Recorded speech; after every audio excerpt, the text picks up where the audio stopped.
Good afternoon, everyone. It is now 2:09 p.m., May 19th, and I hereby call our budget hearings to order. Good afternoon, Chief Person. Good afternoon, everyone. It's so good to see all of you all this afternoon. We're going to move this, and I think you all probably have a copy of the agenda. We're going to move it around just a little bit.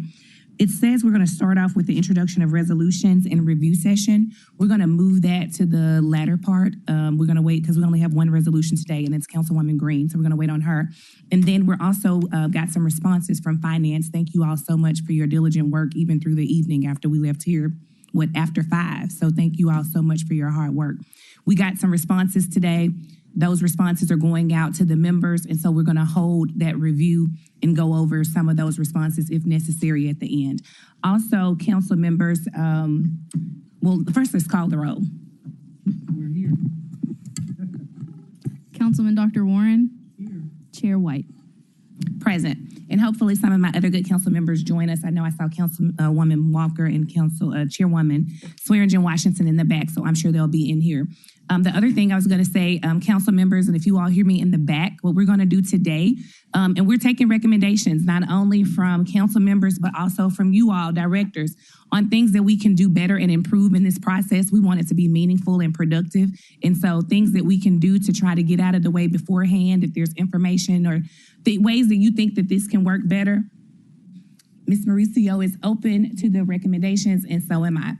The other thing we're going to do today is we're going to wait until after the presentations to ask questions. And by that, just by each division. So without further ado, we're going to get started with engineering. Good afternoon.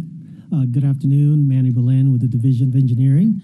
I am accompanied by Mr. Randall Tatum with our traffic. He's our traffic administrator. So we'll start with page 2, illustrates the engineering organizational structure. Page 3 is our total complement for the division. We currently have 155. We have approximately 16 vacancies, all in the process of being filled or been posted. That's roughly about 14% of the division's authorized complement, which is not uncommon. Our division is hovering around 12 to 15% in vacancies, just because we have people dropping off and that's dropping on. So we're constantly working on trying to improve that. But again, it's subject to attracting good candidates. Slide 4 illustrates what this budget and FY27 operating budget is focused on. We have 4 key budget priorities: personnel, material supplies, capital outlay, and miscellaneous services and charges. Slide 5. This is a comparison, obviously, of our FY26 adopted budget versus what our FY27 proposed budget is. So under personnel expenses, you'll see that there is an uptick from the FY26 adopted budget of roughly $11.56 million to our proposed 27, which is 11,993, and that's that's roughly about 4% increase from FY26, and that's associated with just the mayor's budget and dedication of employees of 2% increase in salaries, as well as additional OPEB. Under the material supply, you'll see that there is a substantial reduction there. It's roughly about a reduction of 21% from FY26 adopted to our proposed 27 budget. That's reflective on the third column and the last column of this table. Capital outlay is another drastic change. So that's roughly about 75% reduction from FY26 to our FY27 proposed. And then lastly, from the total expenditures perspective, so we do have roughly a 5% total expenditure reduction from FY26 budget to 27. Next slide. So this slide is reflective of what our FY26 Q3 actuals versus what is our budgeted amount. So I think the big key item here is under the FY26 Q3, we do see, for our actuals, it's $8.4 million on total revenue. We actually had projected 15 million or forecasted 15 million by the end of FY26, and that's associated mainly to smart fiber as part of our operation as we get that going. The next slide is slide 7. Again, this is showing what we're doing with the allocated operating budget that we are getting for or proposing for 27. So we have our dedicated youth. We're supporting that relative to the traffic control devices throughout the city, clean and attractive neighborhoods. We do have art and culture, and that's been in the division for quite some time now. I do want to add that we do have public safety as well as a strong economy. So we support those efforts as well. And you're probably going to ask, well, what do you guys do for public safety? Well, the speed hump program is one of the public safety items that we tackle, as well as additional traffic calming devices. Strong economy, we support that through obviously our land development side. And so as developments comes through, we support that, and we ensure that what the developers are proposing meets our current standards, so that our partners in public works can maintain those.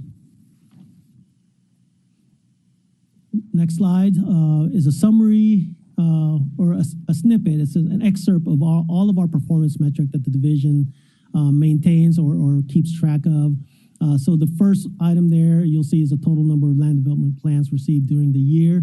That is, we're keeping kind of a track of how much development is happening. That's a good indicator of how well the health of the city is relative to developments. And of course, as increase in developments happen, that's better for us in terms of revenue for the city. I'll go down to the last item as a sample is number of miles of fiber installed during the year.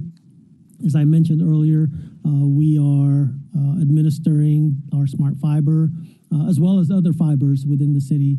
But the really aggressive fiber is the smart fiber. And right now we're about to approach our 3rd year on that program. It has been pretty successful relative to the amount of fiber being installed. So the goal initially when the project was introduced was about 500 miles of fiber annually. So again, we're in year 2. So the expectation and the goal is to have about 1,000 lane miles. And right now we're above that. We're roughly about 1,200 miles of fiber in the ground. Next slide is more of a further breakdown of our metric for the division. So in this case, percent of land development plans reviewed within 10 days. Our target is 95%, and currently mid-year we're roughly about 90%. And again, this is kind of supporting the economy of the city. Next slide. Is the total number of land developments. I kind of mentioned that already. The goal, as you can see from a historical context, we're hovering around 125, 150 developments coming through for review. This year alone, our goal for 26 was 115, and we're definitely above that. We're at 198 mid-year of 26. Next slide. The next slide is the number and percentage of ADA curb ramps that we want to maintain within the city. Currently, we are about 70. Our target is 73% of our ramps are ADA compliant. So we're still quite a ways away. We're still about 27% deficient relative to our ADA curb ramps being in standard. So we're still working on that. Next slide. The next slide is a number of traffic projects completed during the year, and that includes restriping signs and signals, and those are itemized there on the table for your review. And I think this is the last slide for the division. So some of the challenges and risk. This has been kind of similar to what we have experienced in the past. So our traffic signal signs and markings are, the funding obviously is an issue. Just the cost of materials have increased over time. And so we're always going to see that as a challenge. Combine that with personnel, and so we're quite challenged relative to making sure that we meet our metrics in putting down what necessary infrastructure we need to keep the city going.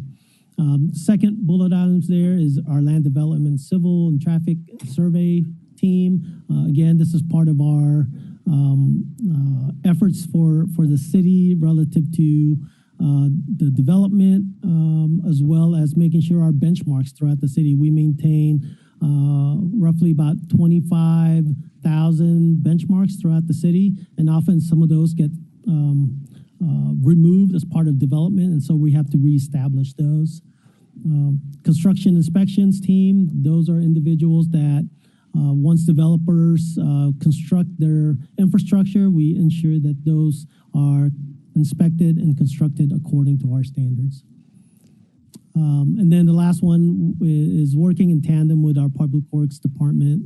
Again, this is addressing drainage issues within the city. We implemented the MSQ2 several years ago, and that basically prioritizes drainage infrastructure and repairs throughout the city.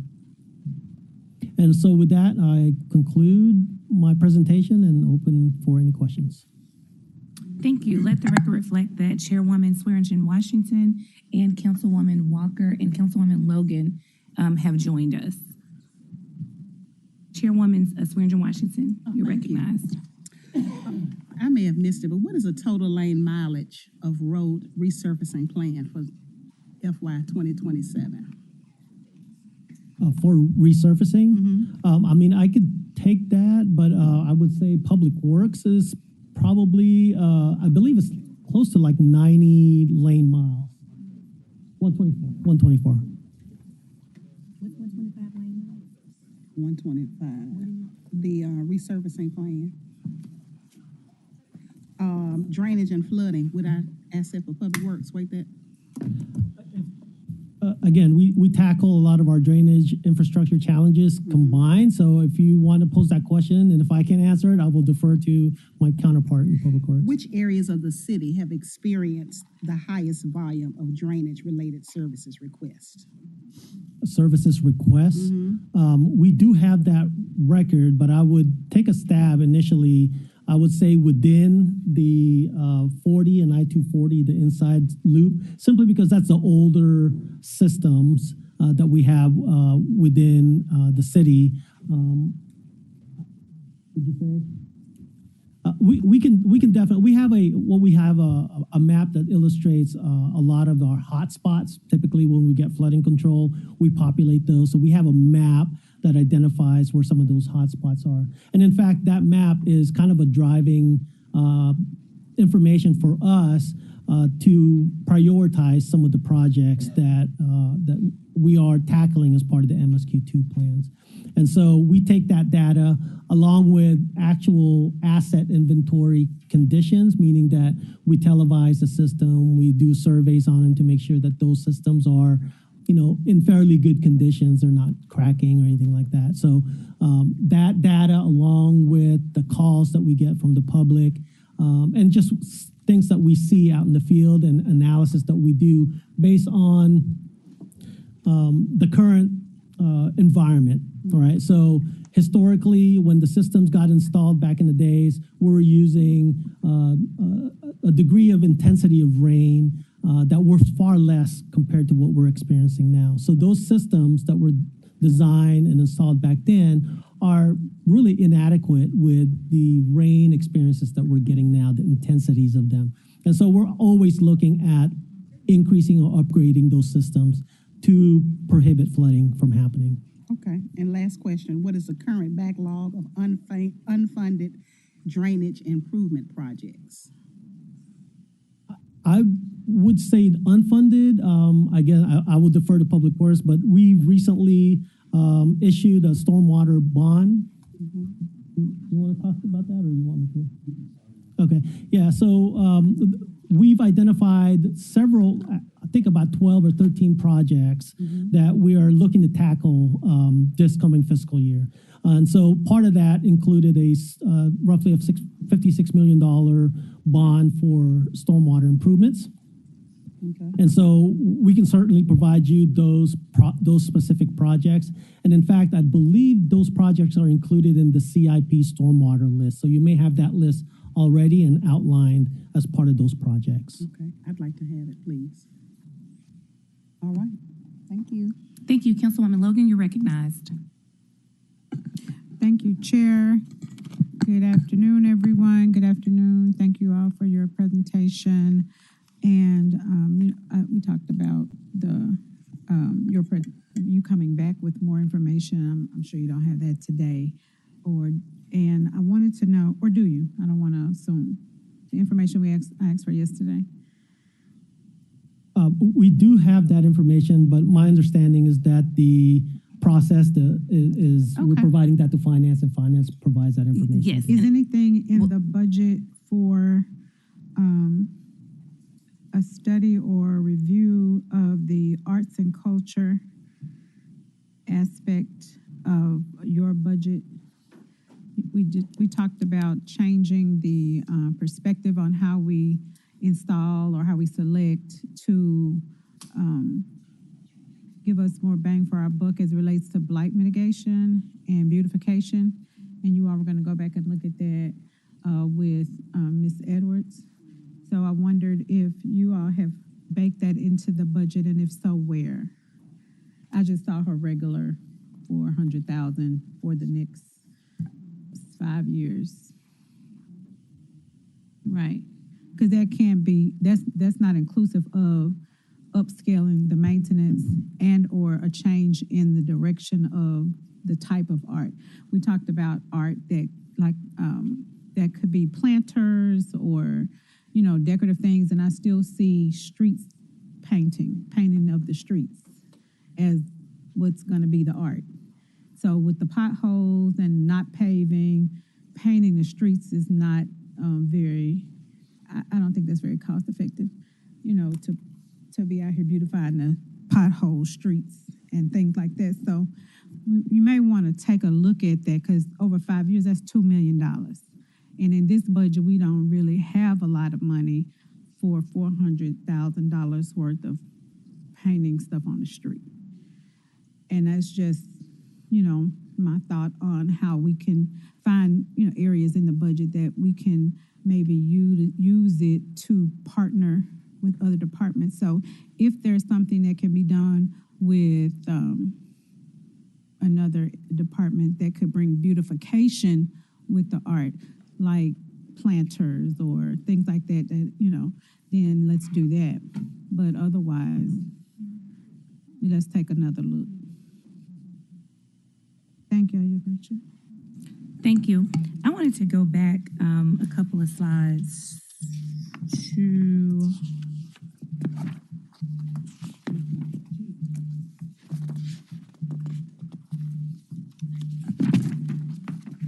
slide 5.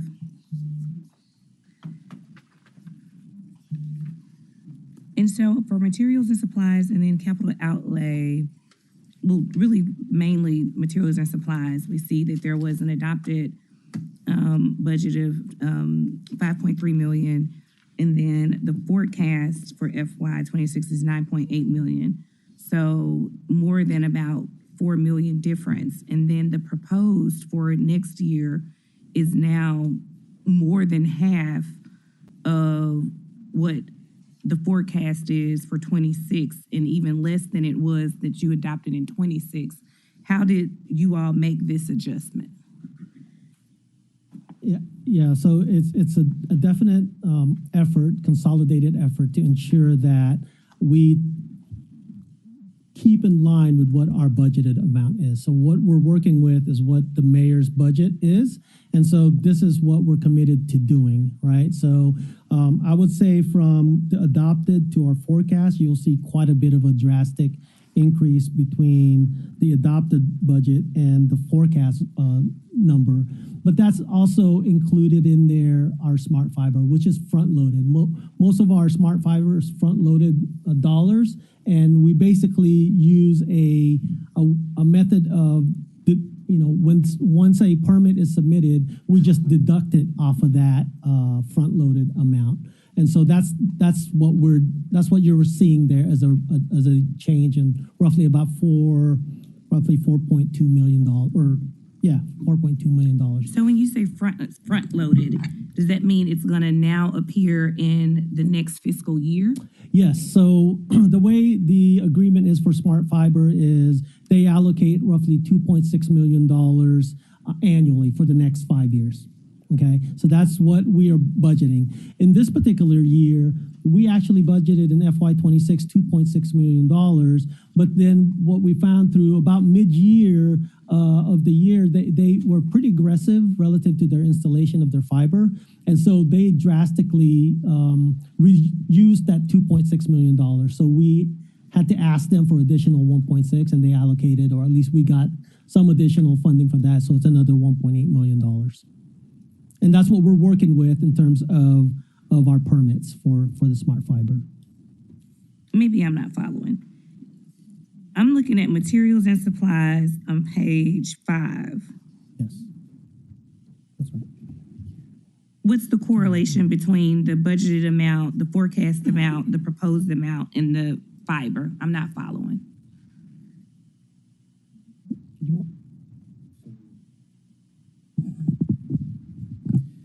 Let me get back to page 5 here. This is one document.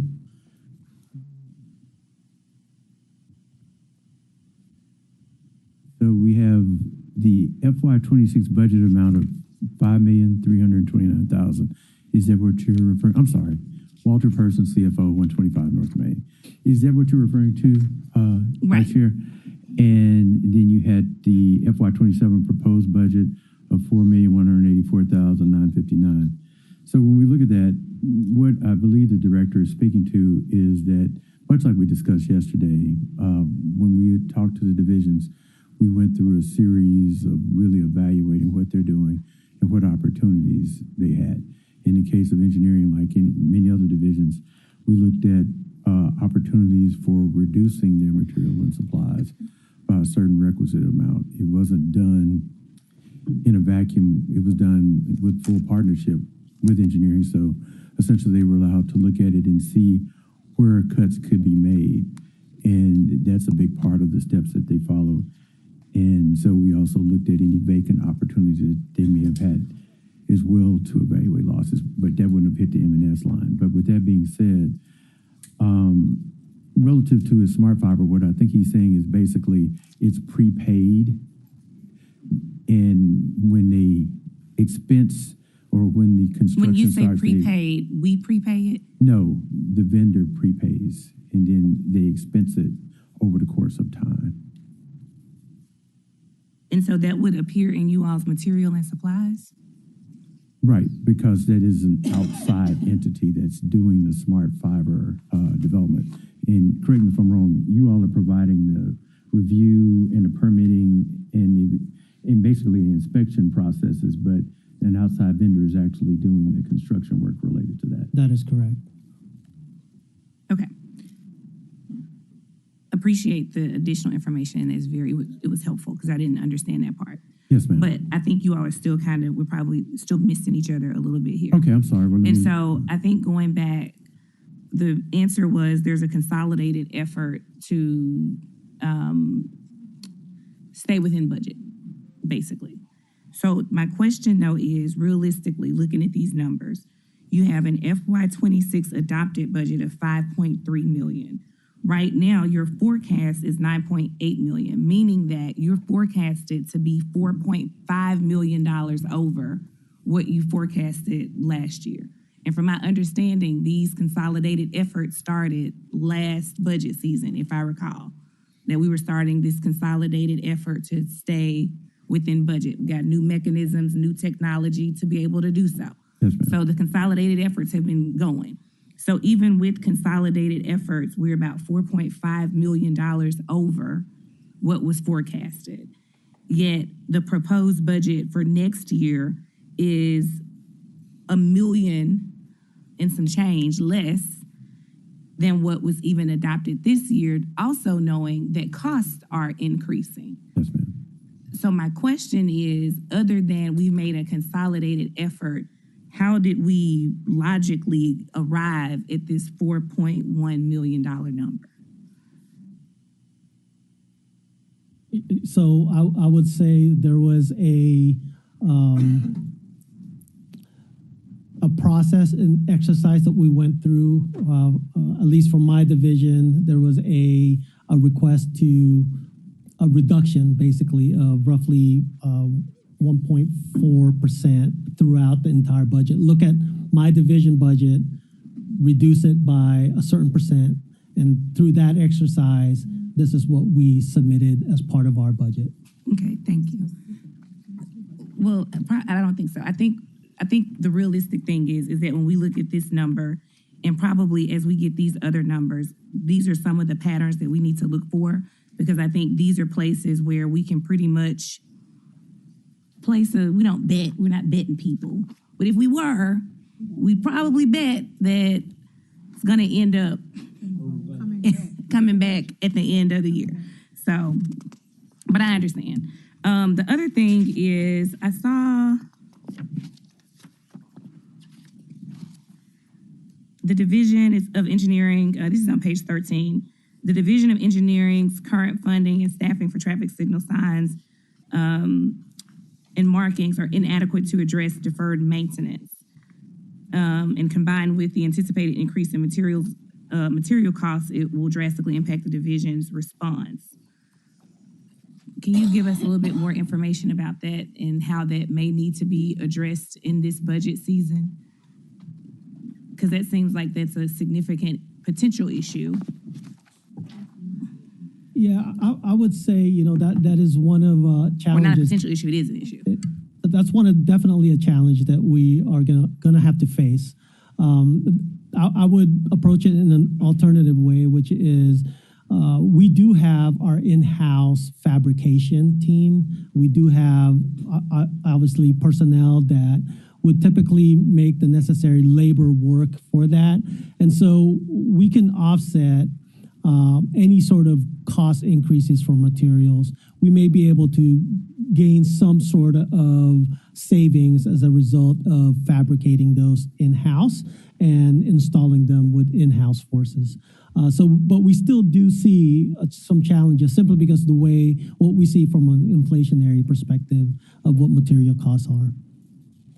Okay, I guess, right, the question, and maybe I should be a little bit more specific. When I see this, what are the concerns? And I guess it's like it says traffic signal signs and markings. And so do you have kind of a comprehensive report as to where it is that we're inadequate in terms of these things that have been noted? For instance, we should have 25 working ones and we have 10 working ones. I don't know if that's how that data is represented, but is there anything kind of comprehensive where we can understand where we are with this and potentially understand what the costs may be if we deem this to be a priority? Yeah. The one thing I'll mention is another aspect of this and how it impacts our operation is from the personnel side of things. And I think our ability to respond is obviously subject to our available personnel. And what ends up happening is that we have to expend a fairly large amount in overtime in order to address emergency issues that we would be able to address without overtime forces if there was additional staff. So that's the biggest issue as far as our response. We typically are able to respond, but we're having to pay more because we're using overtime labor to address those emergency issues. Okay, so is the solution to hire more? And if the solution is to hire more, is it that there are not more available? So let's do this. This will probably be helpful. I'm not gonna use up the time. I think what would be helpful for you all's budget And just because and maybe it's not a big of a deal as it reads, but to me, it reads like it's not something that we should skip over. Seems like you all seem to be ringing an alarm here, and I want to make sure that we address it properly. And so what I would appreciate is to understand the severity of this issue that you've noted, by way of some numbers to say this is what we have, this is what it should be, and this is what the cost is for it, or here are our issues, whether it be personnel, contracting, money, so that we can, as we prioritize the budget, determine if this is something that needs to go to the top of the priority list. Yeah, we can certainly compile that information. So I would say our responsiveness is subject to how many drivers hit our poles. So that's a fluctuating thing. And so what we want to encourage is people just drive safely, stop hitting poles, and stop hitting our traffic signals. And so that,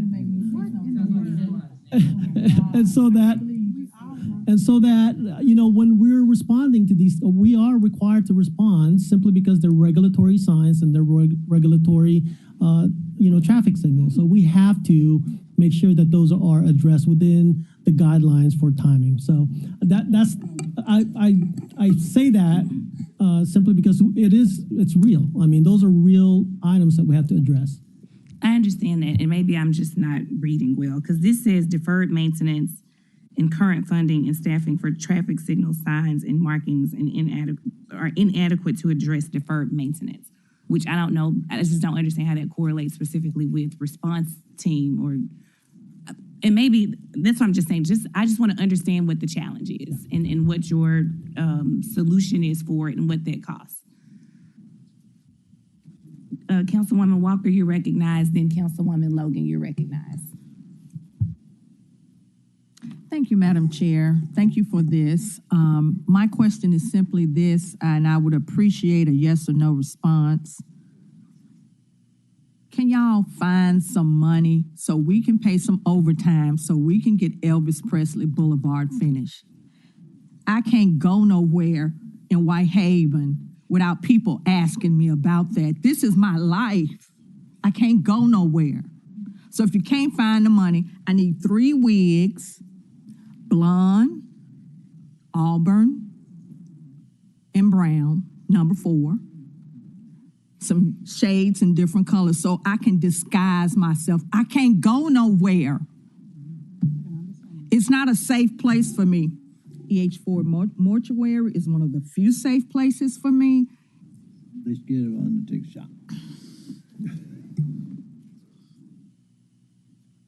I don't care about no contract. The constituents don't care about no contract. I drove down northbound far right lane. That lane needs to be closed. It was somebody there today rinsing off this metal thing. Where the workers at? Where they at? Okay. Can y'all help me find some money for some overtime for Elvis Presley Boulevard? Do I need to post up out there like Jacqueline Smith did at the Civil Rights Museum or something like that? What do I need to do? Tell me what I need to do. Thank you. I yield the floor. Thank you, Councilwoman Walker. Councilwoman Logan. Councilwoman Logan is going to wait. Are there any other questions for engineering? Vice Chair, I did want to make a remark relative to a question you asked earlier. We did discuss in the budget team, and it was discovered that for that particular element related to the forecast, I think there's a typo in that number on page 5. So we're going to go back and investigate that $9 million number and come back with a revised number. Yes. And so we want to make sure that we address that particular question that you asked me. Okay, thank you. And I guess one last thing. So since we're doing follow-ups, I don't know the full, I don't know all of the full hiccups with Elvis Presley Boulevard, but express the same frustration. So I think what would be helpful is to find out, I think what would be helpful would be for us to clearly have articulated to us what the issues are. And I know that in so many terms, you've kind of explained general delays, but with some specificity, what the issues are And so that we can determine as a council or if there are ways that we can potentially intervene to speed that process along. So if you could equip us with what your bottlenecks are and what the delays have been and what we can anticipate in the future to see as it progresses and how soon. Also, I would like to know if there's like a project manager over that outside of, or is that done internally or is there someone outsourced to manage that particular project? So there is an internal project manager for the city on that, but we do capitalize on other consultants to help with that project. That includes construction inspections. As you know, that project is already ongoing. It is a TDOT grant-funded project. So we have reached out to the state relative to the option of doing an overtime process, but that may require some adjustments and amendments through our state agreement. But again, we're working that angle. I know we've heard you from our last meeting. We have reached out to the state on that, and we're waiting for answers. Elvis Week is right around. It's fixing to be right around the corner. Somebody gonna come through there. One side this high, the other side like they gonna public safety. What about public safety?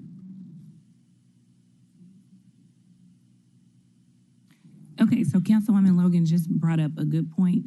She was saying that it's not just apparently issues, I guess, with Elvis Presley Boulevard. If there are, and I don't know if you all have kind of an internal list already in engineering of projects that you all are deeming urgent that need to be pushed along or maybe brainstormed as to potential ways to get it pushing.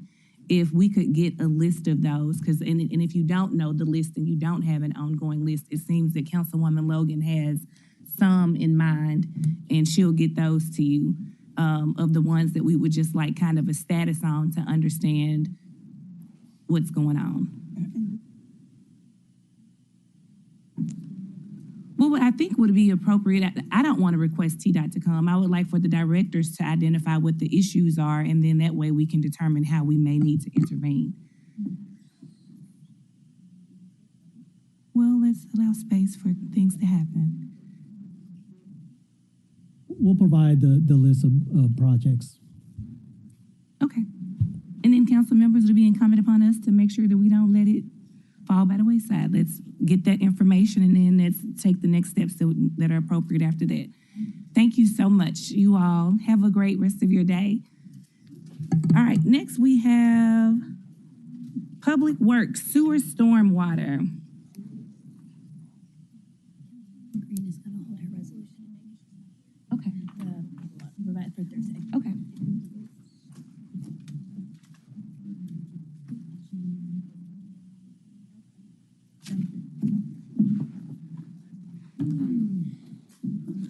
And are you all going to get us the corrected numbers on the materials and supplies? I'm sorry, Vice Chair, can you repeat that? I think you were telling me that there was like an Yes, ma'am. incorrect number. That 9,886,000 on page 5, you were referencing that earlier. Mm-hmm. So we're going to go back and take a look at that and get that addressed as Okay. part of our council responses and get that back to you all. Okay, thank you. Good afternoon. Good afternoon. How are you all? Good. Good. All right. Thank you, Chairwoman. You're recognized. All right, Scott Morgan, Public Works Director, 125 North Main. So as you all are aware, I have General Fund, Stormwater Fund, and Sewer Fund.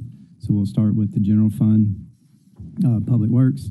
So your first slide is we have under General Fund Administration, and then our Street Maintenance Department, which includes street maintenance as well as right-of-way maintenance, which would be your paving and pothole operations, and then your mowing and litter collection within the public right-of-ways. Next slide. Authorized complement for Public Works is 114. We have 16 vacancies, and currently, about last month when this was generated, 10 are either posted and or filled. So it's a good complement for that group. So our budget overview, street paving and pothole repair, and including the preventative maintenance program that we started July of last year. We'll continue to do that. Maintenance of the right-of-way, so that's the public right-of-way, so your medians that are grass, mowing, litter control, graffiti removal, and tree trimming. And that also includes any guardrail repairs. Our snow and ice emergency response comes out of this operation, so the event we had in January, all of those personnel came from street maintenance and right-of-way. And then any down trees that, come during the day or after hours or on weekends, all down trees are responded to by street maintenance and the roads cleared from fallen trees. So historical budget, FY26 for personnel was around 8.5. Our budget for FY27 is about 8.2. Materials and supplies is a similar 10.9 to 10.2. We were looking at about $1 million decrease in personnel and M&S for Public Works, which is about a 5% decrease. Within Public Works General Fund, we also receive the $6.5 million transfer from CIP, which goes directly to paving and pothole repair. And we also get the State Street Aid recovery, which is budgeted now for about 5.1, which is the gasoline tax that goes to offset our budget. For FY27, it's budgeted for 5.1. So it's 5.1 plus the 6.5? Yes, ma'am. And so the 6.5 is from CIP, and you said the 5.1 was from where? Gas tax. That's the State Street Aid. Okay, and is that it for for street paving? Yes. Okay, and what was it last year? 6.5 has been the same historically, but the gas tax fluctuates, as you can see on the slide. I mean, FY22 was 6.3. FY20. Which slide are you on? 5. Okay. So 6.3 to 8.8, and then FY26 was 5.5 budgeted.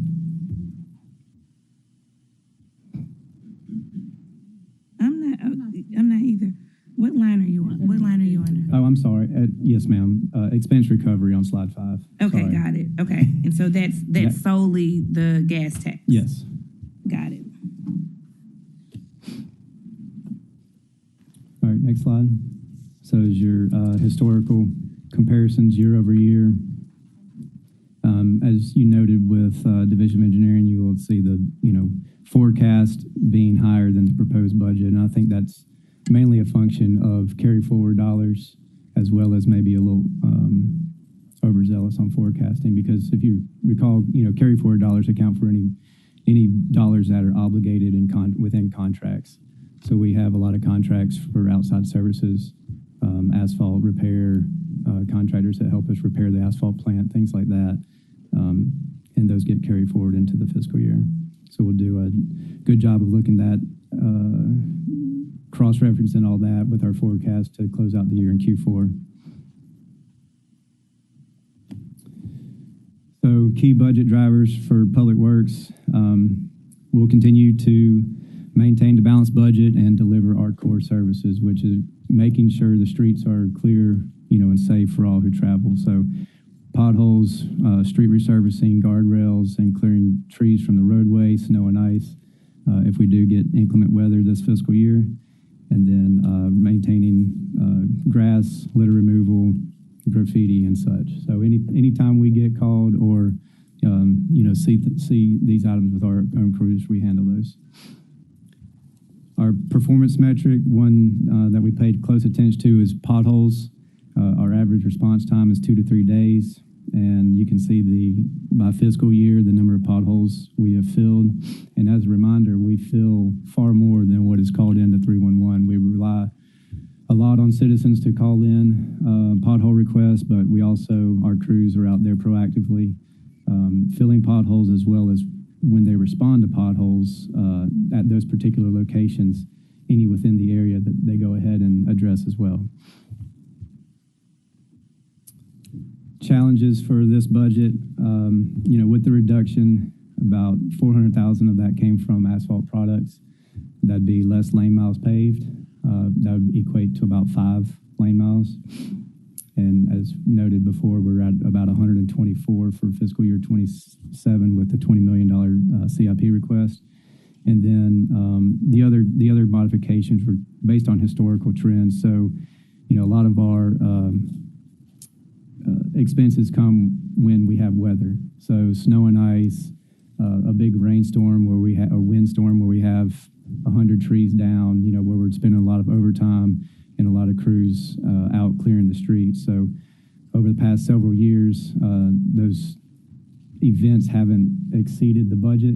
So that's where between overtime and some professional services, that's why I was able to cut the remaining request. And that is it for general fund. Thank you, Director Morgan. I have a couple of questions. I don't see anybody else in the queue right now. So, okay, so let's go back to the paving pothole. So right now it looks like is it correct that it's $11.6 million allocated to paving and potholes? Is that right? 6.5 million from CIP and then 5.1 million from the gas tax. No, so 6.5 is directly attributable to personnel as well as materials and supplies for street paving and pothole repair. The other part of that just goes to the overall budget for street maintenance. Say that again. The 6.5 million. With your pleasure, Director. So we talked yesterday a little bit in CIP about 3 levels of payment coming in for asphalt and paving in general. There was the 6.5, which is what the director is speaking to, which is the money year in and year out, I think for at least the 5 years I've been here, that we devoted to basically paying this division back from CIP for paving, which includes the pothole repair. About $1 million of that is personnel. Another $5 million or so is related to the materials and supplies related to that. And then there's a separate recovery that they also receive, and I think engineering gets a little piece of that as well, which is it's called State Street Aid. And that was one of the funds that we covered yesterday. And that's money that is allocated from the state back to certain divisions like engineering and public works and others.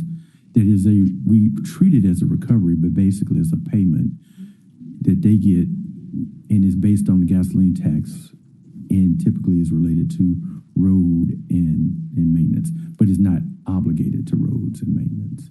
He's saying that it can be used for just general cost recovery within the budget. Okay, so just how much is allocated to paving and potholes? 20 million, because that's the whole CIP request, and 6.5 of that would go to public works, and that would leave 13.5 that would be out of CIP for contracted paving. For 13.5 for where? Contracted paving, resurfacing. So those are your larger roads that's managed through Division of Engineering. So those typically involve intersection upgrades, traffic loops, restriping, things like that. So it's not just, so in-house crews, public works in-house crews, mainly we do neighborhoods and we go in, we mill the road and we resurface. We do that, all day, every day throughout the summer as long as we're producing asphalt. CIP paving involves other improvements to sidewalks, intersections, traffic signals, restriping, things like that. So 13.5 of that 20 million will go to CIP, that's managed through engineering, and 6.5 comes to public works for in-house paving. Okay, and so what we're allocating this year is very similar to what we allocated last year. Last year was 16 million, and the request this year is 20 million. Okay, so we increased 4 million. Yes, ma'am. All right. At one point, I asked you to provide us kind of the levels of packages that we can get in order if we said that, and I believe that this council has an appetite to make paving and potholes a priority in this city for the reasons that we've stated many times as to how it saves constituents money. It saves us money from lawsuits and repairs. And so if we wanted to make this robust effort What I would like to understand right now is, and I've gotten a couple of different responses. I remember one time when we spoke about it, you said it's not capacity. We have capacity. We can fill more potholes. We just need to know about more potholes. But I want to go back even before that. It's my understanding, and I want to make sure that I'm accurate in this, so you please help me, because I consider you to be the expert in this area. Is the issue with the reoccurring potholes because of our deferred paving? Is that an accurate statement? I would say that's accurate, whether it's deferred or just not enough funding put in place to resurface roads. So if we put in funding to resurface the roads, then it's accurate to say that our need for pothole repair would decrease. Ultimately, yes, ma'am. But Okay. keep in mind, there's 6,800 lane miles of streets within the city. 6,700 to what? 6,800 lane miles. Lane miles. And the proposed budget for $20 million is 124. And as you all know, with the increase in petroleum and everything else, so 20 million allocated today is not the same 20 million that is going to, push out 124 lane miles in 2 years. This is good. Okay, so 6,700 to 6,800 lane miles.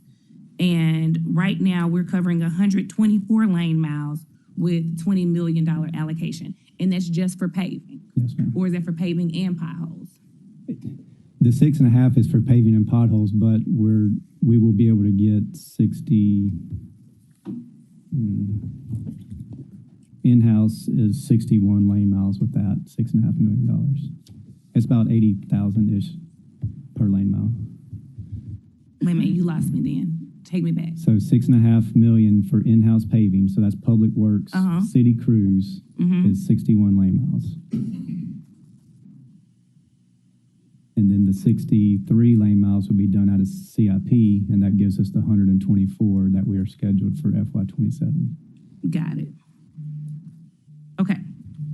Now, if you are in a city that you would consider the gold standard city, in terms of proportion to what we have lane miles, 6,700 to 6,800, or I take that back. Let's not even do the gold standard city. Based on what you know our paving needs to be right now, what would that budget need to be?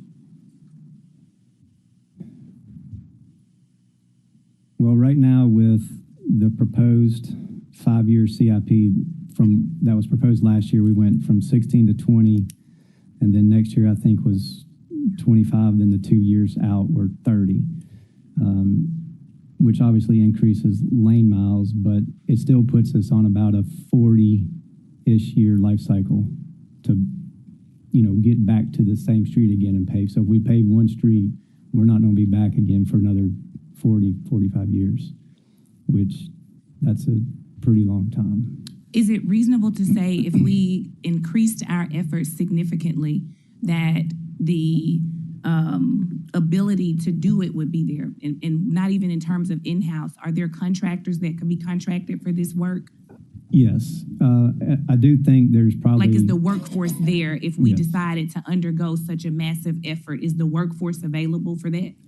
Yes, I think it depends on the limit, because eventually you will hit a limit on, because we're fighting for the same contractors, TDOT, MDOT, Arkansas DOT, all the municipalities. You got several large paving operations that are doing this work. So let's just say if you wanted to propose $50 million, there's going to be a point at which you can't spend that much money.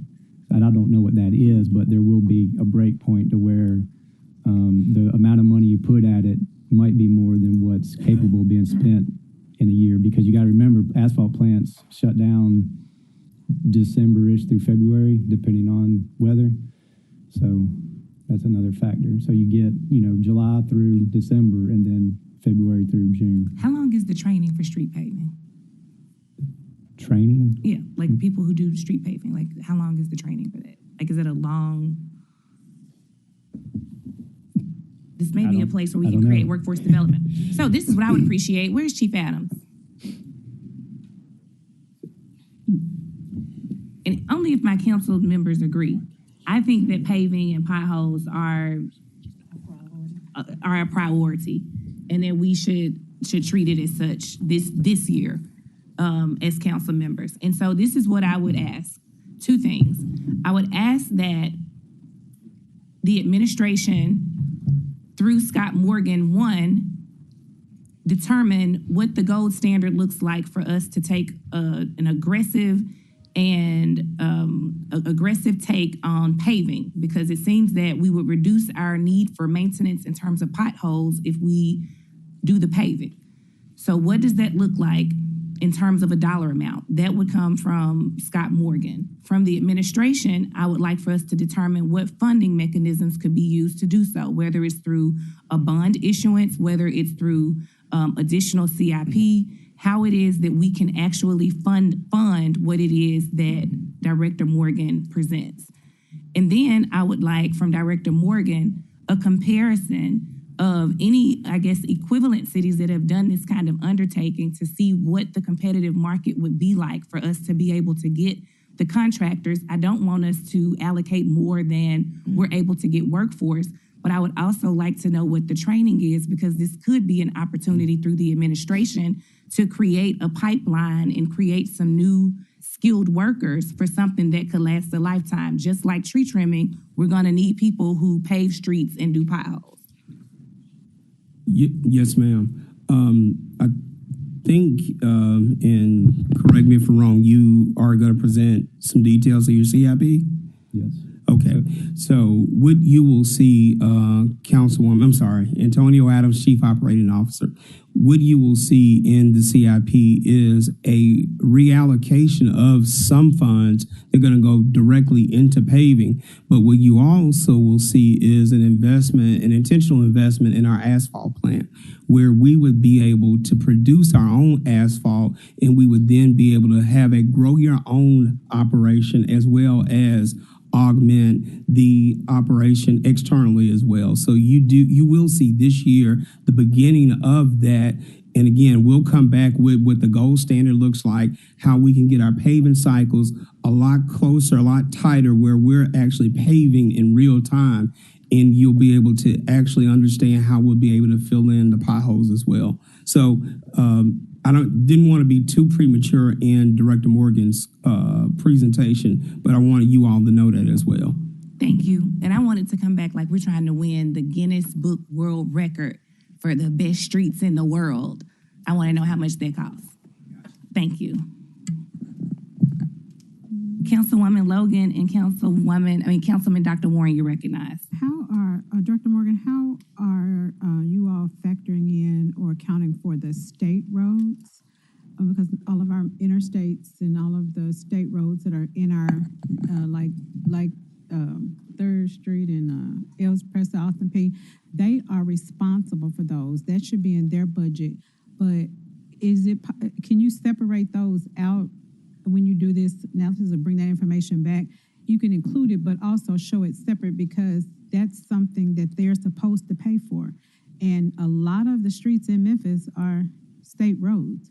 And so we'll be paying for and borrowing money to pay for their responsibilities. It's in our city, and we need to look at what that looks like. But I would like to see it separated. You can aggregate it, but then on the side, do it separate. And then secondly, the larger companies or smaller companies that we're using, contractors rather, that we're using to do the work, is there a warranty? Do they give a warranty on their work?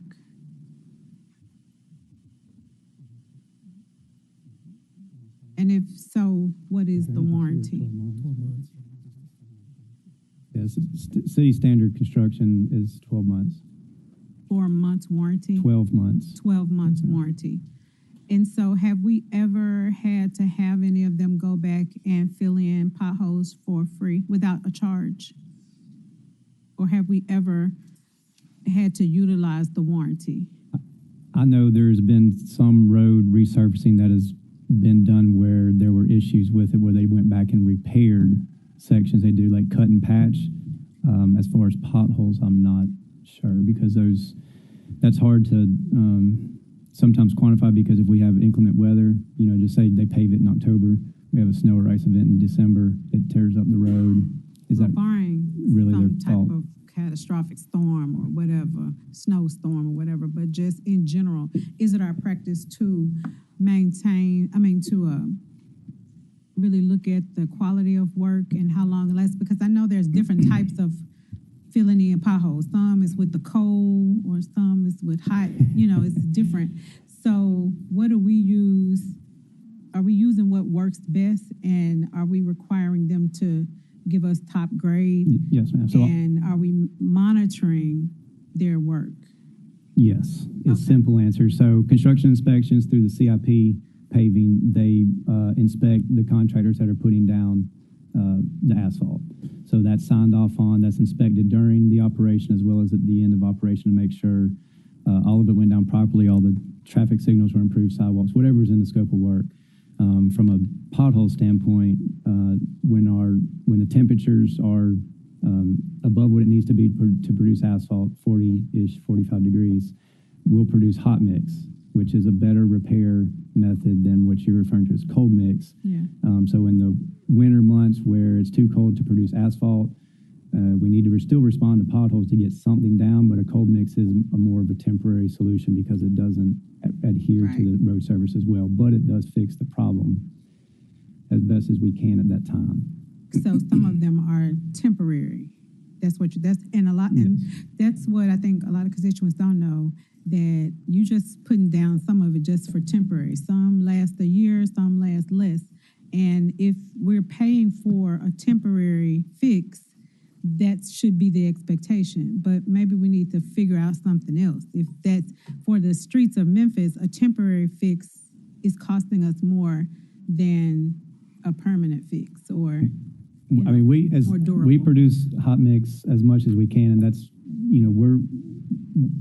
our asphalt plant is more reliable than a contractor because they'll shut down and then do just say wholesale repairs to the plant. We'll keep ours up and running, as much as we can to produce asphalt. Now, we might not be paving with it, but we'll be producing small batches to continue to fill potholes with hot mix. So as long as it's nature driven, weather dependent, but we do produce hot mix as much as possible. Okay, all right. So, and the plant that you're going to come and present about the plant. I'll briefly touch on it. For CIP, there's a request for $3 million to completely rehab the asphalt plant. Memphis is one of the few cities in the country that has their own asphalt plant. So right now, the design for that is currently being paid for out of our operating budget. So if it's approved, we'll be able to roll pretty quickly into bidding that project and getting somebody to come in and do a complete refurbishment. It's just, it's been there 20, 30 years. It's taken a lot of wear and tear, replacing bins, conveyors, the bag house that filters the air. It'll allow us to use recycled asphalt. So when we mill the road, we'll be able to use that material to produce new asphalt. And as Chief Adams was alluding to, at some point, we'll have to kind of get legal involved, but at some point we'll need to, if we can produce more asphalt reliably, the goal would be to potentially get contractors under contract, provide the asphalt to the contractors, and then they just charge us for labor to put it down. We provide the asphalt, but as long as our asphalt plant can produce it reliably and we can give like a base tonnage per year, we should be able to get to that point, but that's several years away. We just have to work through a lot of logistics with that because we want to make sure they're putting it down in the right spots. We need inspections. We don't want them taking asphalt and going somewhere where we didn't tell them to pave. So, but that's where we're heading. Yes, ma'am. Thank you. Dr. Warren, you're recognized. Thank you, Madam Chair. I share everyone's frustration with this. So I was just sitting here and I Googled what's the gold standard for city repavement cycle for roads. And it says there isn't a single gold sample. There's a pavement preservation cycle, which is what I think they're trying to explain to us. Every 5 to 7 years, you're supposed to apply a surface seal.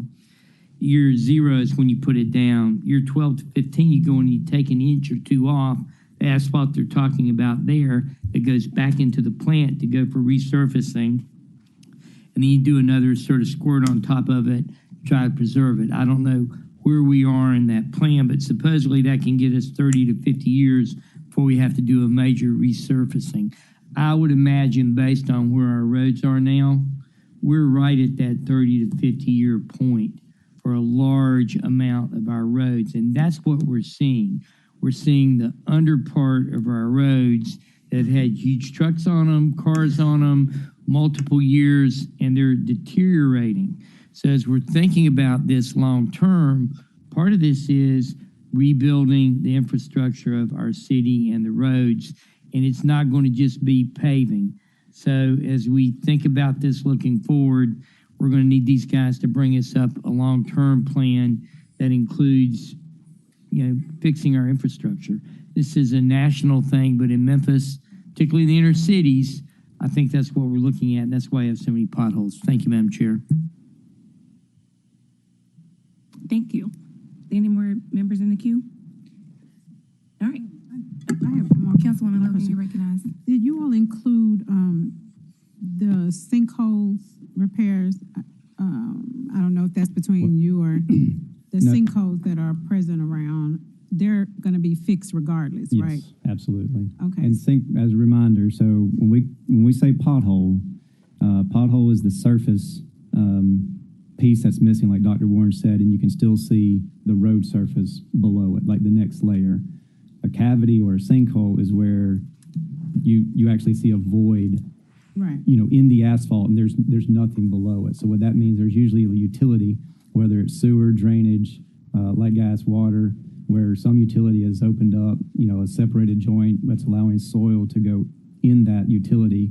You lose the soil, then you lose the asphalt. So those will be fixed either by stormwater, sewer fund, or light gas and water if it's one of theirs. But they didn't lose any funding, right? No. Okay. All right, thank you so much. Oh, I'm sorry. Yep, we still got to do sewer, stormwater. And sorry, you all, we are behind, and we acknowledge that we're behind. But I don't necessarily apologize, because I think this was a very important topic that we needed to discuss, and I don't think we need to skip over it this budget season. But I do apologize in terms of your time. I, do appreciate you all's time that you're taking to be here. You can proceed, Director Morgan. Thank you. Sewer.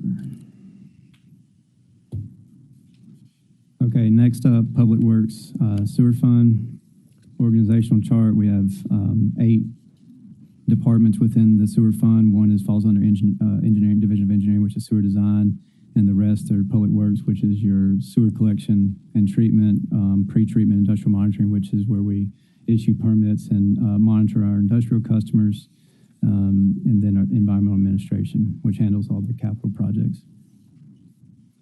Authorized complement for Public Works, Sewer Fund 356, Engineering is 12. Engineering has 1 vacancy, and Public Works has 58. We have posted and 23, and some of those have been filled.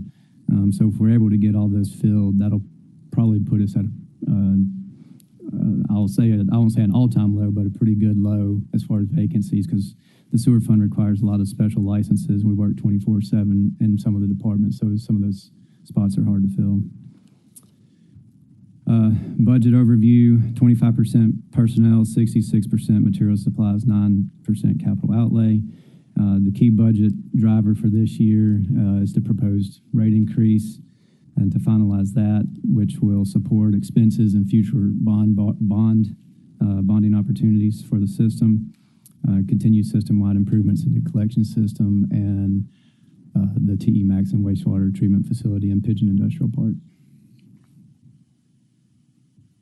So historical comparison, FY26, you will see the increase in personnel, which attributable to the 2% proposed rate increase for employees, as well as benefit adjustments. Materials and supplies, we were able to cut a couple million due to some various factors at the wastewater treatment plant. Capital outlay is vehicles and equipment and projects throughout the sewer system. So we pay for vehicles through our operating revenue versus bonds like the general fund. And does that account for the increase from 25 to, or I guess 26? we're getting there. Okay. Interest is our debt service payment on our loans and bonds, and then transfers out is the pilot payment and the general fund payment that the sewer fund makes to the general fund. Total revenue for FY27, 171. That does include the proposed rate increase. I will note that 26 adopted budget was 172. That includes, as part of our total revenue, not just charges for services, which is like sewer fees, which you see on your MOGNW bill, sewer development fees, inspection fees, things like that. It also accounts for reimbursements. So we have several loans. We have an ARPA grant, we have a WIFIA loan, an SRF loan. So that revenue, it's a little inflated because it does include reimbursements throughout the years as we make expenditures in our capital program. So from a charges perspective, we're at about 145 to 150 million in charges for services. So the FY27, if you just do the math, it's about $20 million increase in revenue for the proposed FY27 budget. So year over year, you can see the expected charges for FY26 and compared to actual years. We're right on trend as far as, I think personnel was 68%, M&S was maybe like 65%. So we're right on track for Q3 going into Q4. Interest and is right on track with our debt service management team. And then our transfers out those occur at the end of the year, the pilot payment and the general fund payment. Next slide. So this is going into the rate comparison for the sewer fund. So this is just a little history. On the right, you can see the historical table from a volumetric. So let me back up just a minute. The sewer fees account for two types of charges. So we have a volumetric charge, which is paid by every person within our service area that has a water meter. So that's MOGNW installs a water meter. They read the units coming into your house. We charge you for those units coming out the back. The other charge is an additional treatment charge, which is charged to our industrial customers, and that's for high-strength wastewater that's above residential standards. So those are costs completely attributed to the industrial characteristics of the wastewater that 35 to 40 industries send to the treatment plant that cost the treatment plant more energy to treat that wastewater. So point of information, Madam Chair. You recognize Dr. Does that cost cover the amount of treatment? Does that cost that we charge cover what we pay to treat it? With the proposed rate increases, yes. So I mean, we haven't changed our ATC. There's three constituents. BOD, which is biochemical oxygen demand. That's the amount of air that we apply to our systems. So it's really directly correlates to electricity. So the more blowers that we use at the plants, the more air is supplied, and the bugs react to that and treat the wastewater.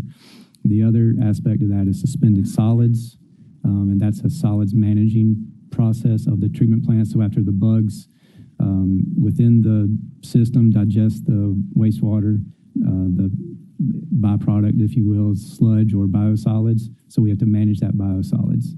So the more suspended solids we get into the plant, that's a process of managing those biosolids. And then the next constituent is COD, which is chemical oxygen demand. So we disinfect our wastewater before it's discharged into the Mississippi River. So that charge is directly attributable to that constituent. So as much as the higher that COD is on the back end, the more we have to disinfect to meet our permit limits for E. coli. So those charges above the residential standard is it all processed together? Yes. So the industries have permits. The industries sample. We as well as the controlling authority sample. And based upon, they're called self-monitoring reports, based upon their monthly reports of what the volume as well as the concentration that they discharge in, we send them a bill to treat that wastewater. So that's outside of what MLG&W would send for volumetric. So the last volumetric rate increase was passed in 2017. It was a tiered rate increase, January of 2018, January 2020. You can see the increase percentages. And as mentioned, BOD and TSS, the last time they were changed were 2010. And COD was a new charge that was implemented when the permit, the state permit was updated for the treatment plants and we had to disinfect. So that's why we implemented COD. The current rate per CCF, which is 100 cubic feet, is 2.483. So next slide. So if you recall, the sewer fund sold bonds in March of 2025. We're rated just like the city is on GO bonds by two agencies, S&P and Moody's, due to the lack of cash reserves as well as no approved rate increases in the near future. At this time when we sold the bonds, S&P downgraded the city from a AA+ to an A+ with a negative outlook. And what that does is ultimately it costs the city more money, because if our bond rating goes down, the entities who buy the bonds, there's more, in their opinion, there's more risk.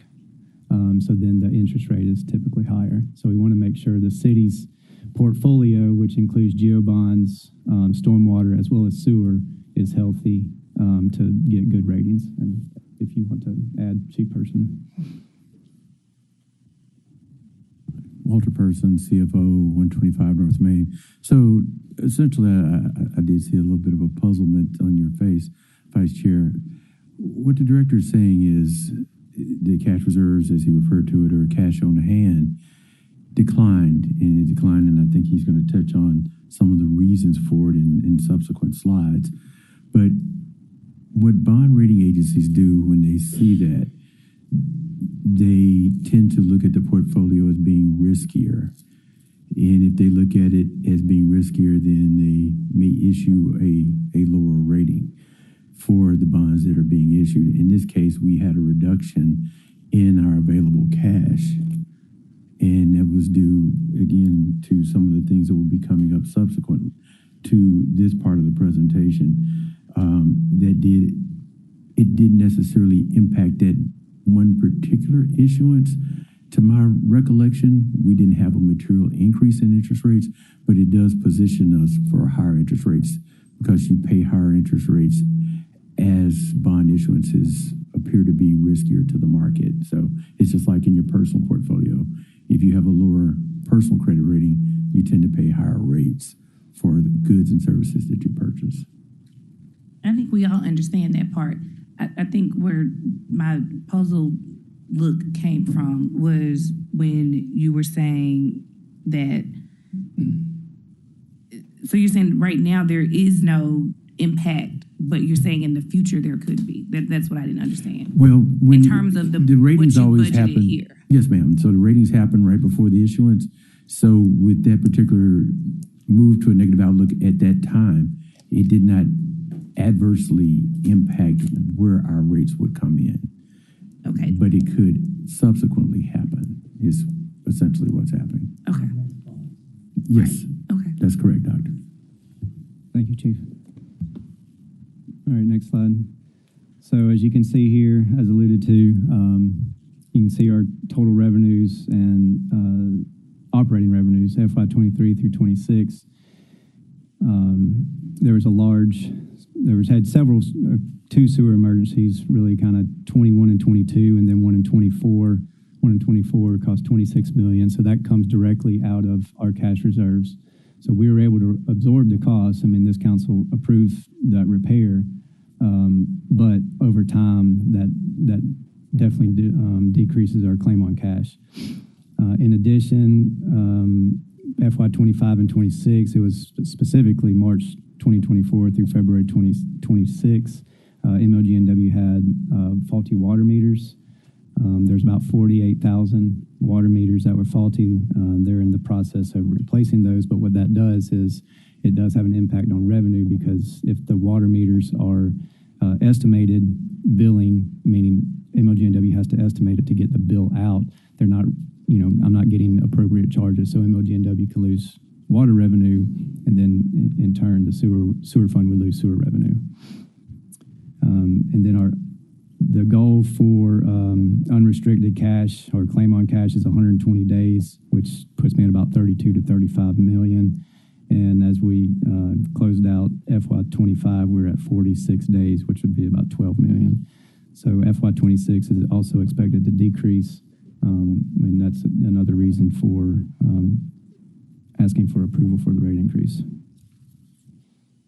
So next slide. So from our rate study with our consultants PFM, we're pursuing a multi-year rate increase. The first would be 35% effective January 1st, 2027. So it would be half a year. And you'll see it on the next slide, but the current households of household within the city is an average of $17 a month. And with this rate increase, it would go up to $6, it increase $6, which would put you about $23 a month, or an impact of $73 per year. The second increase is 25%, would go into effect FY29, so we would skip FY28 and go in July 1st, 2028, and it'd be approximately $5.86 per month, or $70.32 per year. So with these increases, the cash reserves will increase to the recommended 120 days cash on hand at FY29, and then it'll also show the bonding agencies that we have rate increases that have been approved by the governing body, and will help increase, investments as we sell bonds, as well as respond to emergency sewer events. Next slide, you can see the comparable city sister cities, that are comparable as far as system size to Memphis. We're historically been the lowest sewer rates across the country, has the $17.38, and with the two increases, we're still lower than the next city. I'll just point out, Nashville's at 61, Birmingham, Alabama's at 104. And then there's some notes on the bottom. We have a minimum charge and a maximum charge as well.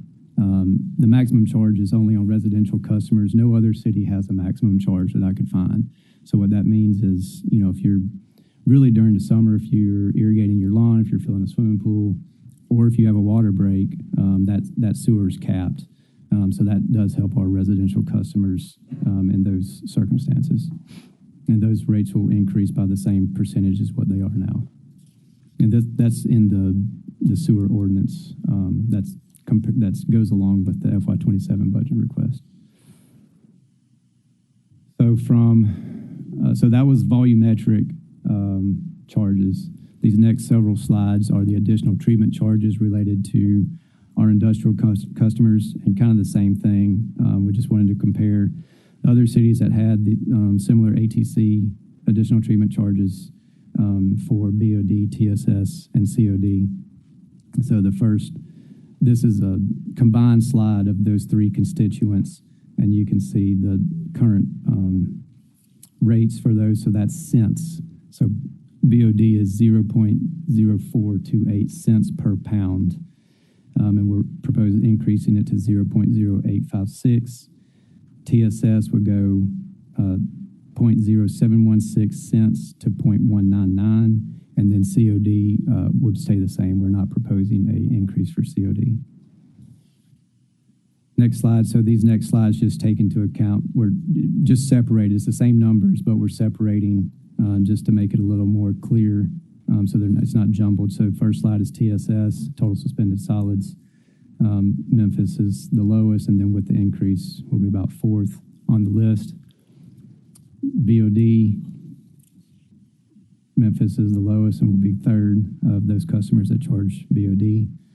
And then COD, we're the lowest and we'll remain there.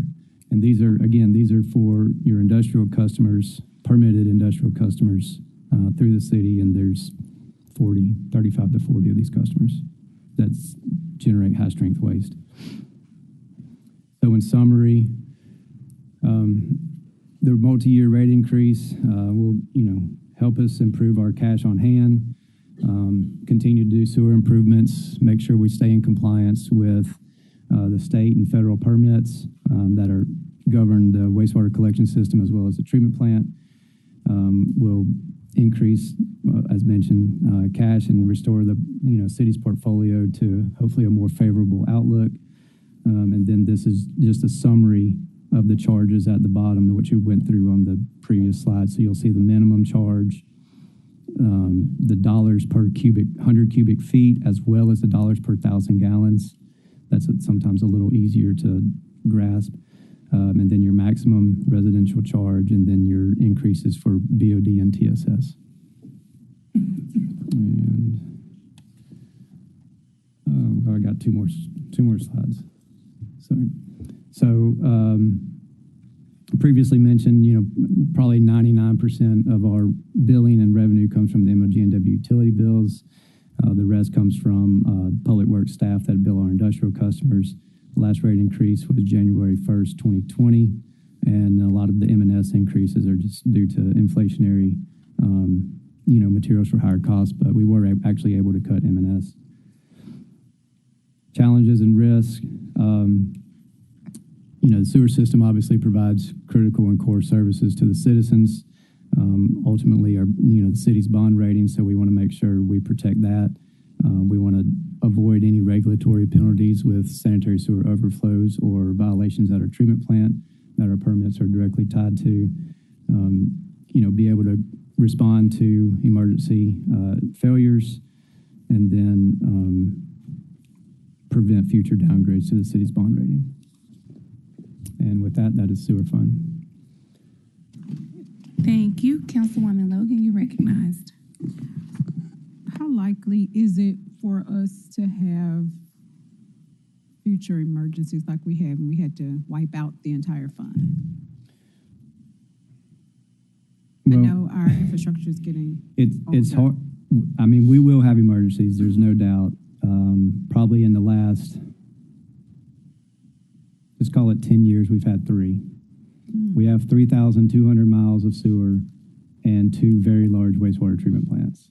And those wastewater treatment plants are 45 years old. Now, while we have put a lot of investments into those, especially the South plant, the Maxim plant, things break. They run 24/7. We do a good job of maintaining. We have a system that does a lot of PM maintenance, preventative maintenance at the plants, an asset management system that generates tickets.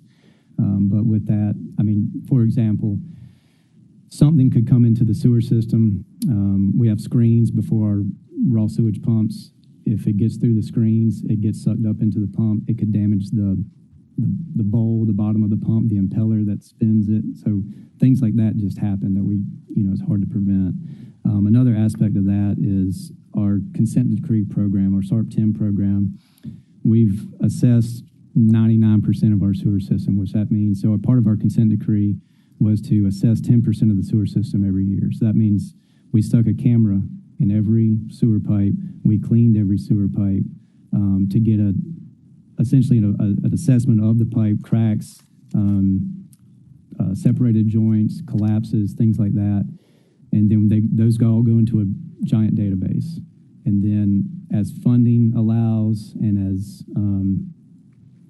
the score allows, those are prioritized to be a certain chunk to be fixed every year. But remember, 3,200 miles of pipe, and sewer rehab is not cheap. While we spend, we probably spend 50 to 60 every 2 years on CIP. That's great, and we've done a lot of investments in the sewer fund over the past 10 to 15 years, but there's a lot and we have a lot of large pipe, and that's very expensive. Okay, so you would consider this a critical? Yes. Yeah, we're to the sewer fund's to the point where, revenues are slightly outpacing expenses, and we won't be able to generate enough revenue to build our cash up for any large emergencies without a rate increase. All right. Is the MSQ2, Is that the project? Is that That's project storm. you're talking That's about? stormwater. That's stormwater. So sewer is SARP 10, SARP 10. So that was So our we're not program. putting cameras in those. We're No, doing those just are the ones we're putting cameras in all of them. Yes, Okay. ma'am. All right, And thank we're, you. like I said, we're about 99% done. There were some that, for what, we couldn't locate a manhole, so you have to have the starting and ending point. So Right. now we're going back to those ones that essentially we just skipped. Going back, locating the manhole is in a field, it's in the woods, it's paved over, uncovering those and then finishing assessments. Okay, thank you. I yield back to you. Thank you, Dr. Warren. Thank you, Madam Chair. Colleagues, I think you recall that they said there was a problem with multiple readers that MLG&W was using to measure water intake for customers, and they essentially guesstimated what it was, and they guesstimated a low amount, so they wouldn't overcharge people for about 2 years. And if you look at this data we got, you can see there was a drop in income that started about 2 years ago and is projected to, I think, come up this year. That, hurt MLG&W in that they didn't collect that money, but it also hurt our sewer fund in that we didn't collect that money.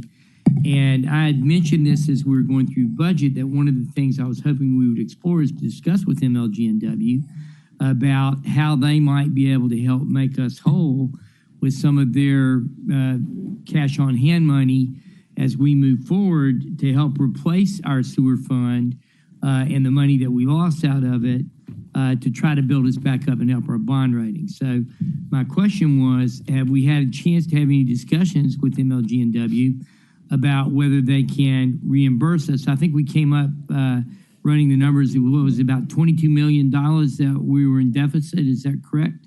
That was premature and high, but go ahead with your. What is it now So that you've we're run probably, so if I have, No, what do you have? What did you run numbers? What was it? All right, so originally when the information was given to me, I thought all 48,000 water meters were estimated. So what happens is, and Mr. Cleave and Mr. Davis are here if they want to come up and clarify this, but for MOG&W to get a bill out, they have to estimate if the water meter's bad.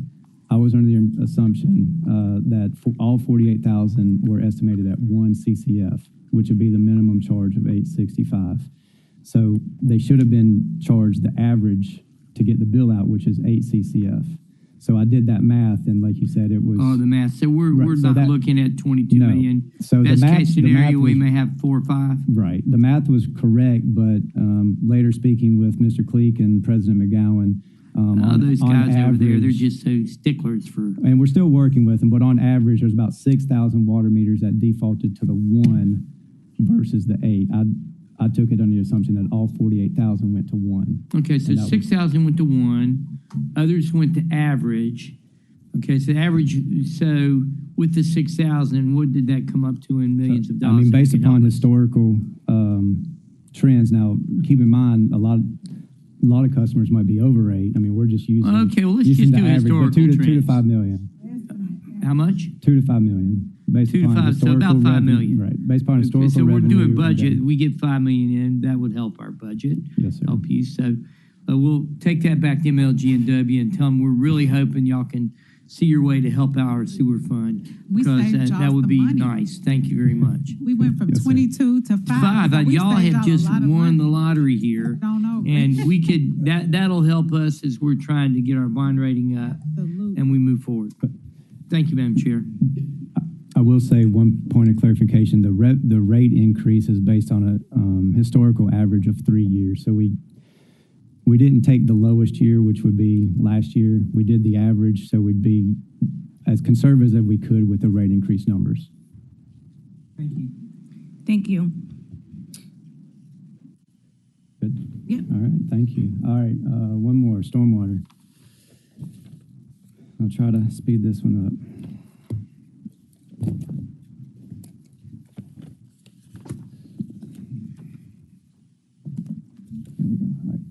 All right, stormwater. So this is 8 departments. One department does fall within engineering, is drainage design. That kind of comes into play what Director Belen was talking about, flooding complaints and any any capital improvements through our MSQ2 program to help improve capacity as well as age of infrastructure.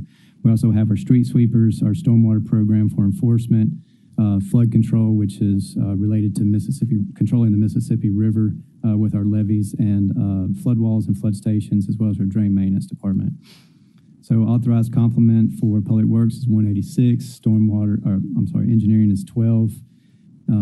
Public Works had 32 vacancies at the time of this report, and it's not on there, but have been approved for posting and some filled for 20 of those.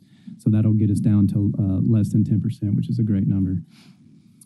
Budget overview, continue to improve the drainage through our MSQ2 program. So the capital program has mentioned, the recent bond sale, our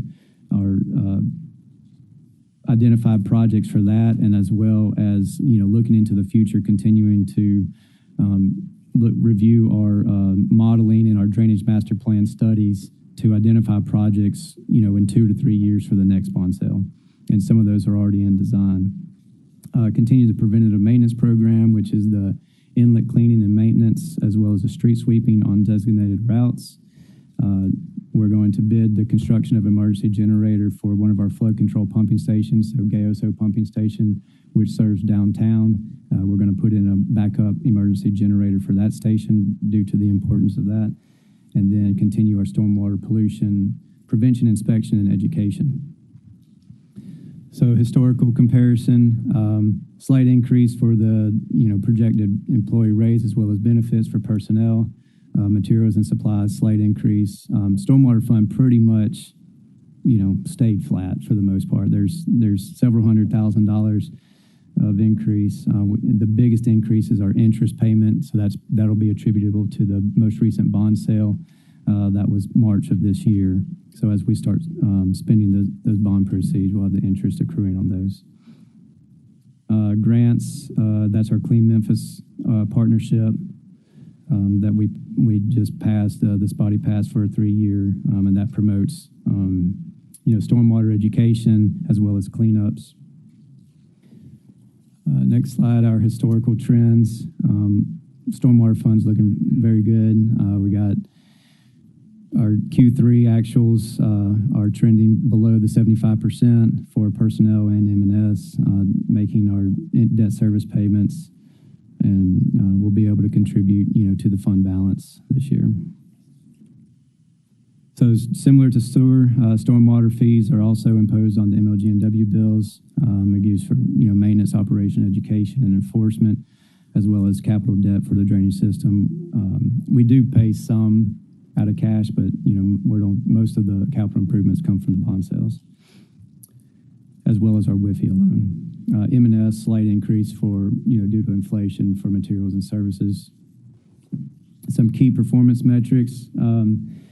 So this is response times, drainage inlets within 5 days, as well as miles swept for our street sweeper department.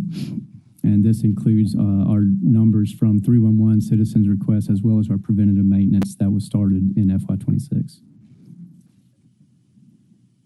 And challenges, we'll continue to provide critical services for the citizens of Memphis, maintain the budget, as well as maintain our drainage infrastructure, respond to flooding, things like that. And with that is stormwater. No proposed increase for stormwater. Thank you very much. All right. I don't think we have any members in the queue. Appreciate you for your presentation. Have a good rest of your day. We have a break, but we're not going to take it. We're going to keep on moving. We have solid waste. That's right. Just stretches you all need, and we're just going to keep on chugging along.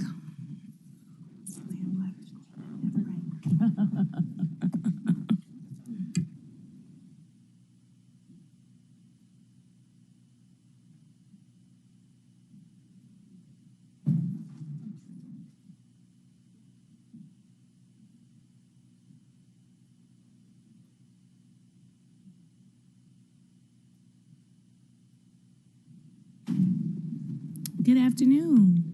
Hello. Hello. You all ready? Yep, ready. All right, let's get started. started. Okay. Philip Davis, 125 North Main, Solid Waste Director. With me, I've got Monica Jenkins. She's our finance manager for the division. I know we're running behind schedule, so I'll try to be a little deliberate but expeditious. Today, I'll walk through the FY27 budget, focusing on how we are maintaining core services, managing costs, and positioning the division for long-term stability. This slide shows how the solid waste division is organized at the legal budget level. Our operations are structured around collections, disposal, recycling, and support functions. Each work together to deliver core services across the city. Our authorized complement is 628 positions. We continue to make progress reducing vacancies while aligning our hiring with equipment delivery to ensure staff are deployed effectively and efficiently. The FY27 Solid Waste Fund budget request is approximately $109.1 million. This budget focuses on maintaining core collection services, supporting fleet reliability, addressing required compliance activities, and managing cost pressures across the operation. This slide shows the historical trend in the solid waste budget. While costs have increased over time, those increases reflect inflation, personnel cost, and operational needs. Our focus has remained on stabilizing and maintaining core service delivery. This is our historical comparison that supports the budget request. The key takeaway is that most of our cost increases are tied directly to personnel, fleet operations, and contractual services required to deliver daily collection and disposal services. Our primary drivers for the FY27 budget are staffing alignment with our fleet delivery, ongoing fleet investment, critical infrastructure work at our Bellevue transfer station, a non-recurring compliance rate-related activity at the Jackson Pit site. In addition, inflationary pressures we're feeling those on personnel, equipment, and contracted services to continue service delivery. We measure our performance through response time, service delivery, and operational efficiencies. These metrics are based on service requests and response tracking, and they help us monitor reliability and identify opportunities to improve services. In FY27, we are continuing to advance our organics recycling through a budget-neutral shift of our vegetative material from landfill disposal to composting. This approach diverts approximately 20,000 tons annually and positions the city for future expansion of our diversion program. The primary challenges we face are ongoing cost increases and maintaining service reliability under our operational demands. We are addressing these through disciplined financial management, continued fleet investment, and aligning staffing with operational needs to ensure consistent service delivery. Overall, the FY27 budget reflects a disciplined approach focused on improving core services, addressing required costs, and positioning the division for long-term operational sustainability. And with that, I'll accept some questions. Any members in the queue? Councilwoman Logan, you recognize. Thank you, Chair. Can you explain or kind of give a little context to the personnel line for FY27? Are we, I see it's a little bit more than the FY26 adopted and forecast. Can you explain what the difference is? You're talking about the increase in personnel cost? Mm-hmm. That's largely related to,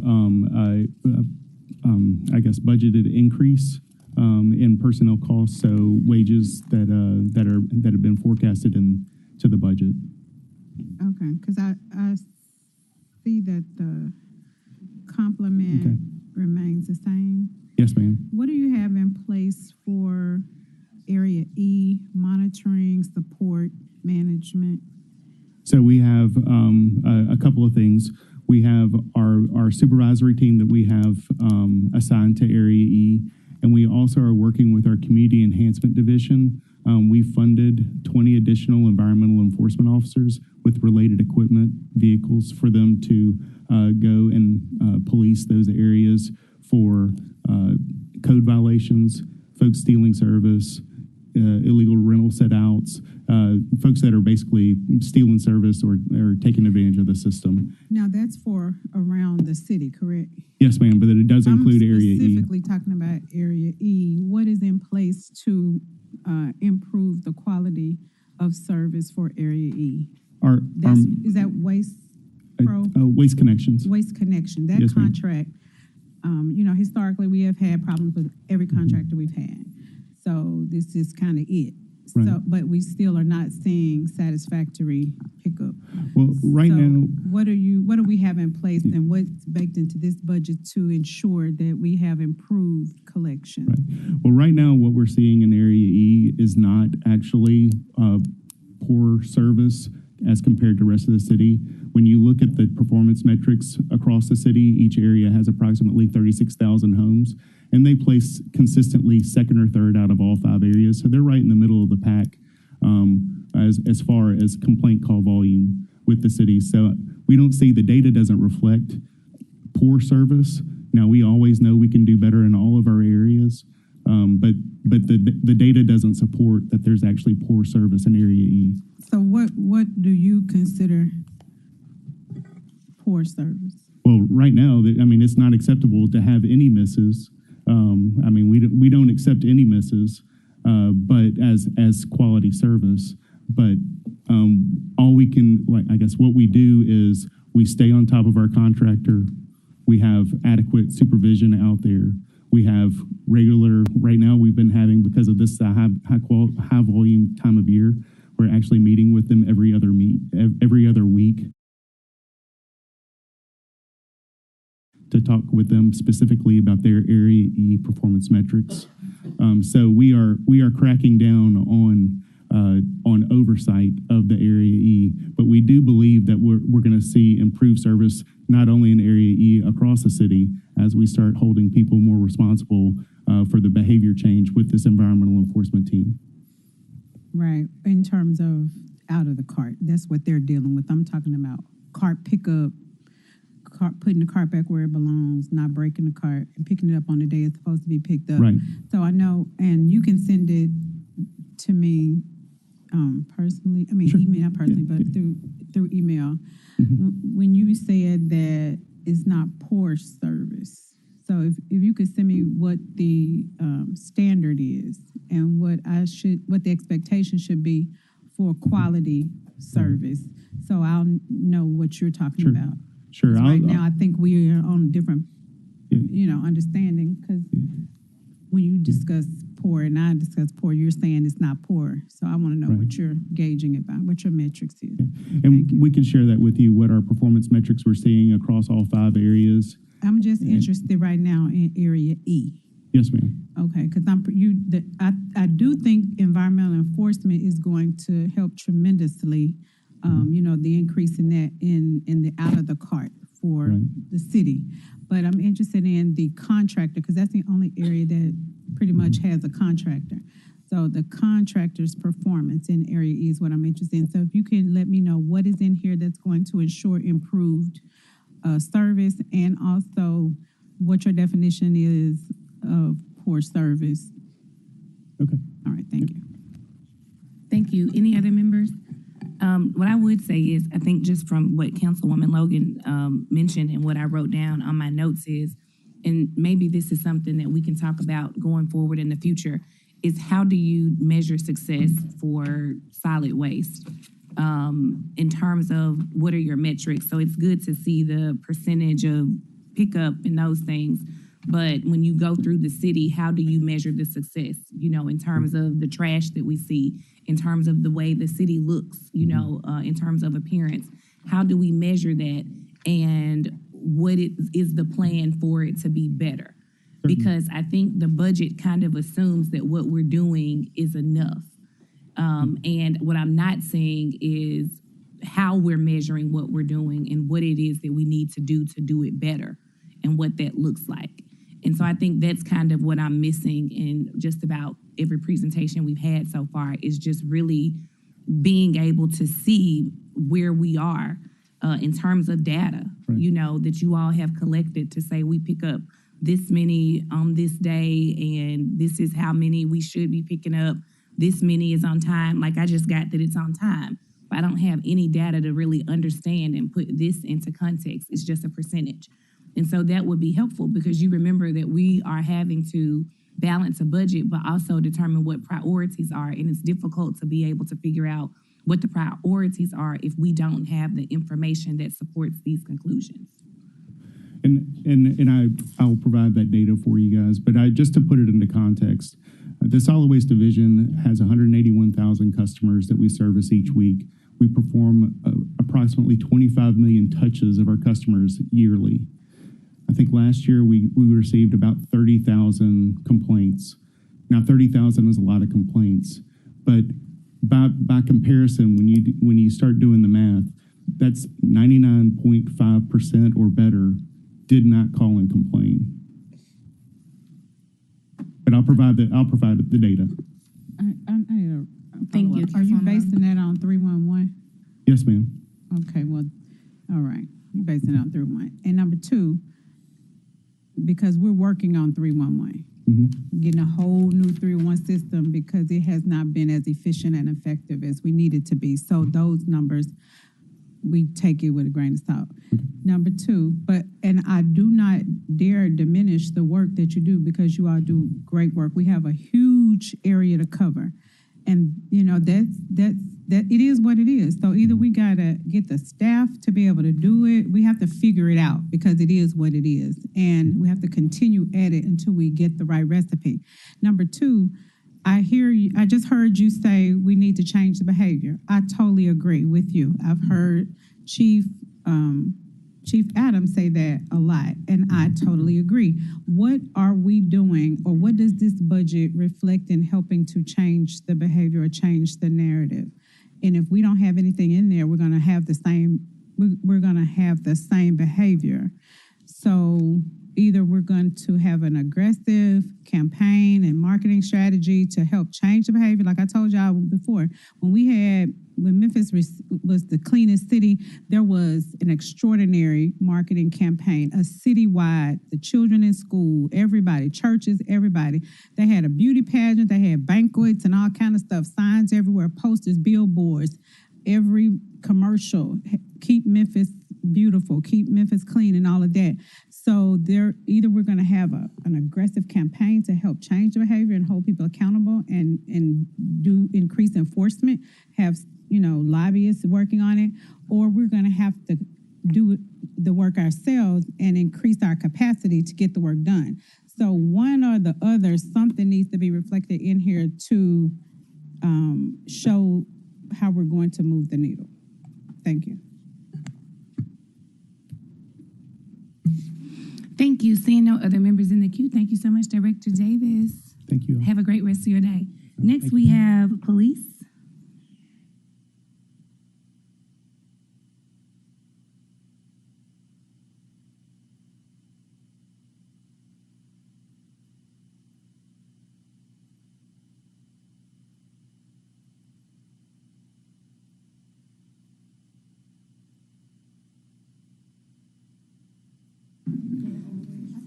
Okay, you all are going to get that little break after all. We have a new presentation, so they need about 3 minutes to upload the new presentation. Council members, disregard the presentation. So is it correct, Chief, that the presentation that's in the book is no longer the correct presentation? The new presentation is the...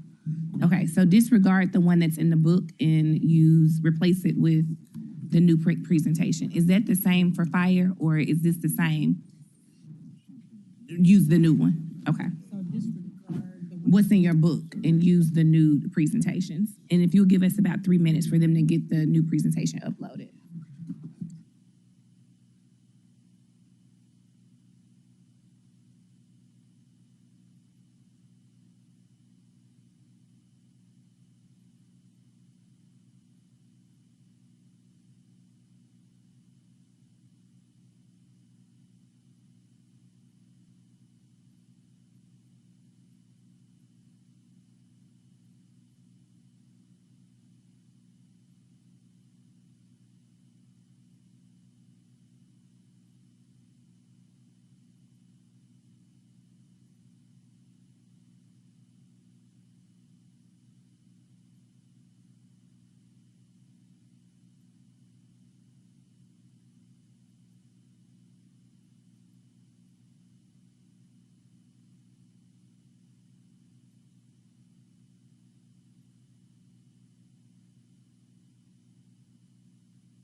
we're ready to proceed. Good afternoon, Chief Davis. How are you?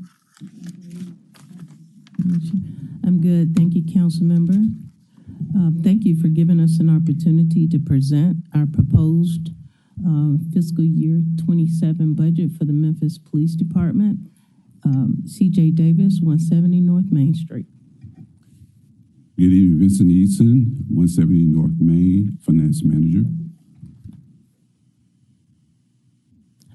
Okay, so we're going to begin with our organizational chart here. And our organizational chart has not changed. It shows the different legal levels in the Memphis Police Department, notably 6 divisions, and then one of our divisions is the Communications Division, which is led by Colonel Burford. The rest of the divisions are led by a Deputy Chief. Okay. All right, on the first slide here that really breaks down staffing, this is our authorized complement. We have 5 legal levels that you see there: executive administration, support services, precincts, which is all of uniform patrol, investigative services, and special operations. The total authorized complement for the Memphis Police Department is 3,098 civilian and sworn employees. 799 of those positions are vacant. 354 positions are posted, and they are funded, and we are actively hiring for those positions. That includes sworn and civilian positions. And then 445 of those positions are unfunded. 360 of our unfunded positions existed in 2024. And then for this proposed budget year, we have 85 additional unfunded positions that we are adding to that bucket. That was part of our effort to target reductions in the Memphis Police Department. That was just one piece of it, 85 positions, and that is some sworn and civilian positions. 15, where the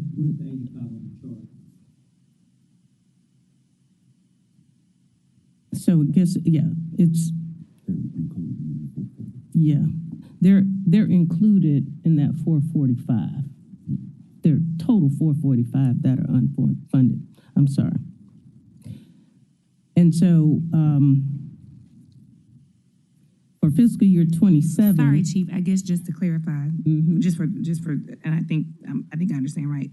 So 360 of them are unfunded, but they were unfunded and existed in 2024. That's correct. And then you added an additional 85 to total the 445. That is correct. Got it. That is correct.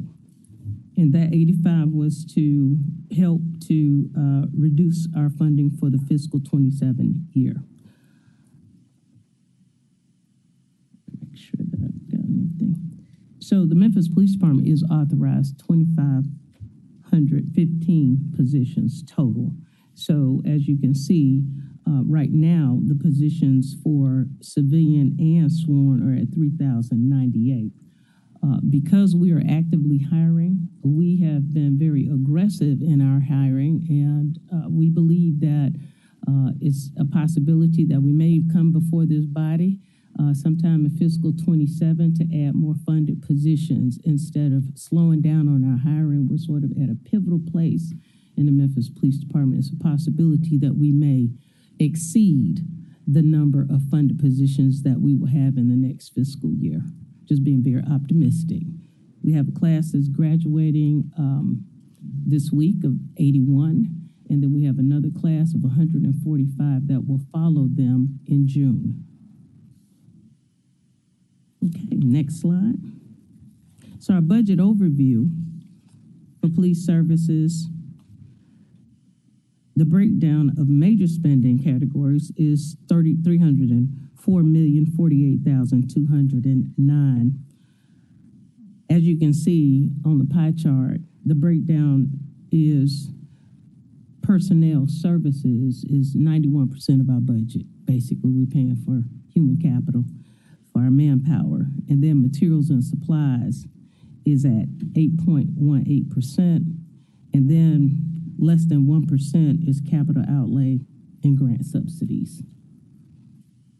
Our priorities have not changed. We have a 5-year strategic plan that's been in effect for the last 3 years, and those priorities continue to be crime reduction, police recruitment and retention, technology and innovation, community outreach, and leadership development. Okay, next slide. So here's a historical budget comparison. This was the fiscal year 26 adopted, as you can see to the right. However, the 4 preceding years shows the trends of our budget in the Memphis Police Department. For fiscal year 26, the adopted budget was 274 in the personnel line. I'm talking personnel. That's where most of our dollars are. 274,010,563, and adopted total was 305,71,77. We forecast to be at 273,952,306 in the personnel line, and we're proposing 278,694,483. That number jumps primarily because of the 2% increase that is going to be included in the fiscal 27 budget, and it also includes the increase in benefits as well. Incentives are also layered on to that number. However, the Memphis Police Department, we had approximately $18 million in cuts in our budget this year, or what we're proposing. A portion of that was the salaries, a portion of that was cutting back in our overtime as well. And we anticipate, even though we're cutting back in our overtime, we have grant dollars that will help us continue to operate and have dollars for other resources as well. That's for this fiscal year. That grant will end in fiscal year 2028. Okay. So the historical budget comparison, year totals and actuals. So we actually spent for each year for the previous 4 years, as you can see, pretty consistent. And then, as you can see also, fiscal year 25 and fiscal year 27 proposed for the personnel line is very close, very similar. End of March, 210,471,534 was spent, and we're pretty much on target for this budget year as far as our expenditures are concerned. The total forecast for expenditures for fiscal 26 is 306,131,643, and proposed, you see that reduction again there, is 304,048,209. And it doesn't appear to be much because of all of the incentives and the layering of increases. That number is also stays the same as some of the previous years. Anything you want to add, Mr. Eason? We good? Okay. So our key budget drivers in police services, as I mentioned before, is personnel costs. Staffing costs have increased due to union step increases requirements, which was at 91% of that I spoke of. Necessary changes in key position retention to meet service demands and operational support needs. Materials and supplies is about 8% of our budget. However, this year, or in the proposed budget, we also anticipate cutting approximately $6 million off of our materials and supplies as well. Okay, next slide. Qualitative and quantitative outcomes for police services. We have some very successful operations over this fiscal year, especially as it relates to crime reduction. Our Code Zero operations were consistent and focused. It was a focused initiative led by the Memphis Police Department to address areas experiencing elevated crime. That that operation went on through all of our precincts for the entire fiscal year. And of course, as we entered the month of October, we had the additional resources. However, the Memphis Police Department was well on the track of reducing crime with the resources that we utilize in a very strategic manner. It also involved departments that deal with quality of life issues. We have been partnering with other entities in city government to help address problem areas, nuisance properties that breed crime, but at the same time, it requires us to partner with code enforcement and other entities in the courts to deal with nuisance properties. So we also have utilized our grant funding for overtime. Our grant funding has helped to supplement our overtime budget, and we do anticipate also getting reimbursements from the federal government in excess of about $2.5 million. Some of that will come in this fiscal year, and some will be rolled into the next fiscal year as well.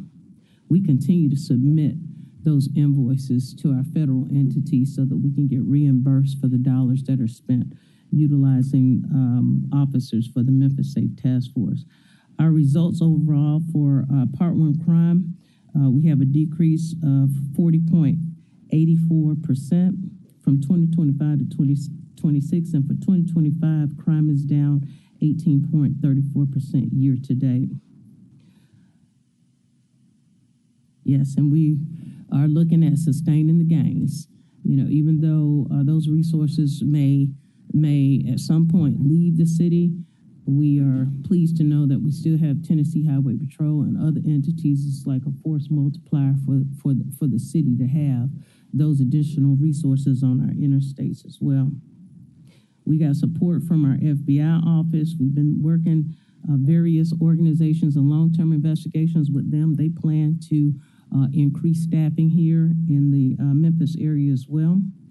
And we have worked internally to address as much as possible to be frugal with our overtime expenditures and holding all of our commanders accountable for managing the dollars as opposed to not considering whether or not we need officers in certain times and places. So our performance metrics are as follows. The percent of police recruits who completed the academy, in 2025, it was 83%. That was the goal, and actuals were 76%. Fiscal year 26, the goal was 85%, and year to date, it's at 81%. But by the end of this fiscal year, we feel like that's going to be increased, mainly because of the fact that we have increased numbers going into the academy. Our turnover of sworn officers who separated from the department, 5% fiscal year goal in 2025.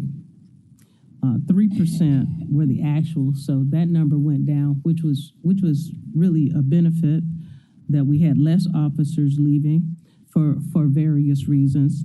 And then fiscal year 26, our goal was 4%, and to date we're at 2.70%, which is also a reduction in attrition.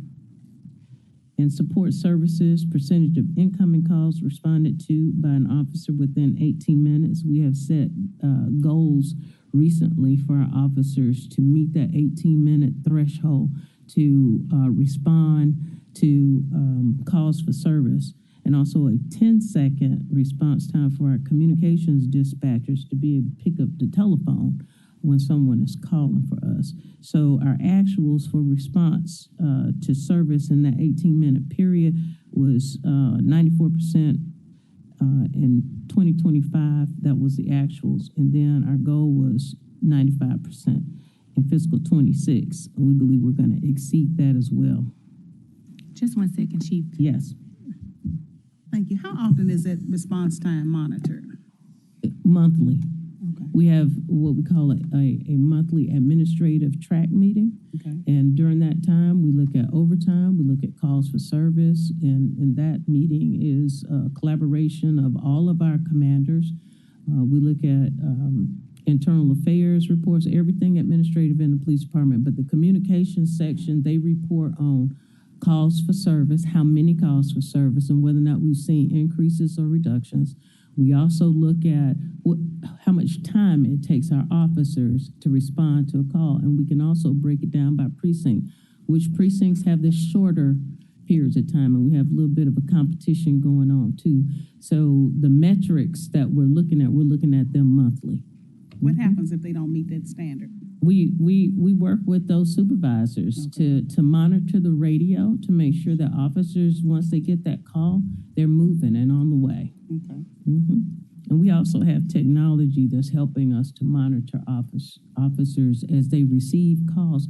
Supervisors can monitor calls for service and see who's on, what dispatch call and how long they've been on that call and whether or not they should have that officer to move on to the next call. Okay. And then number of Crime Stopper tips.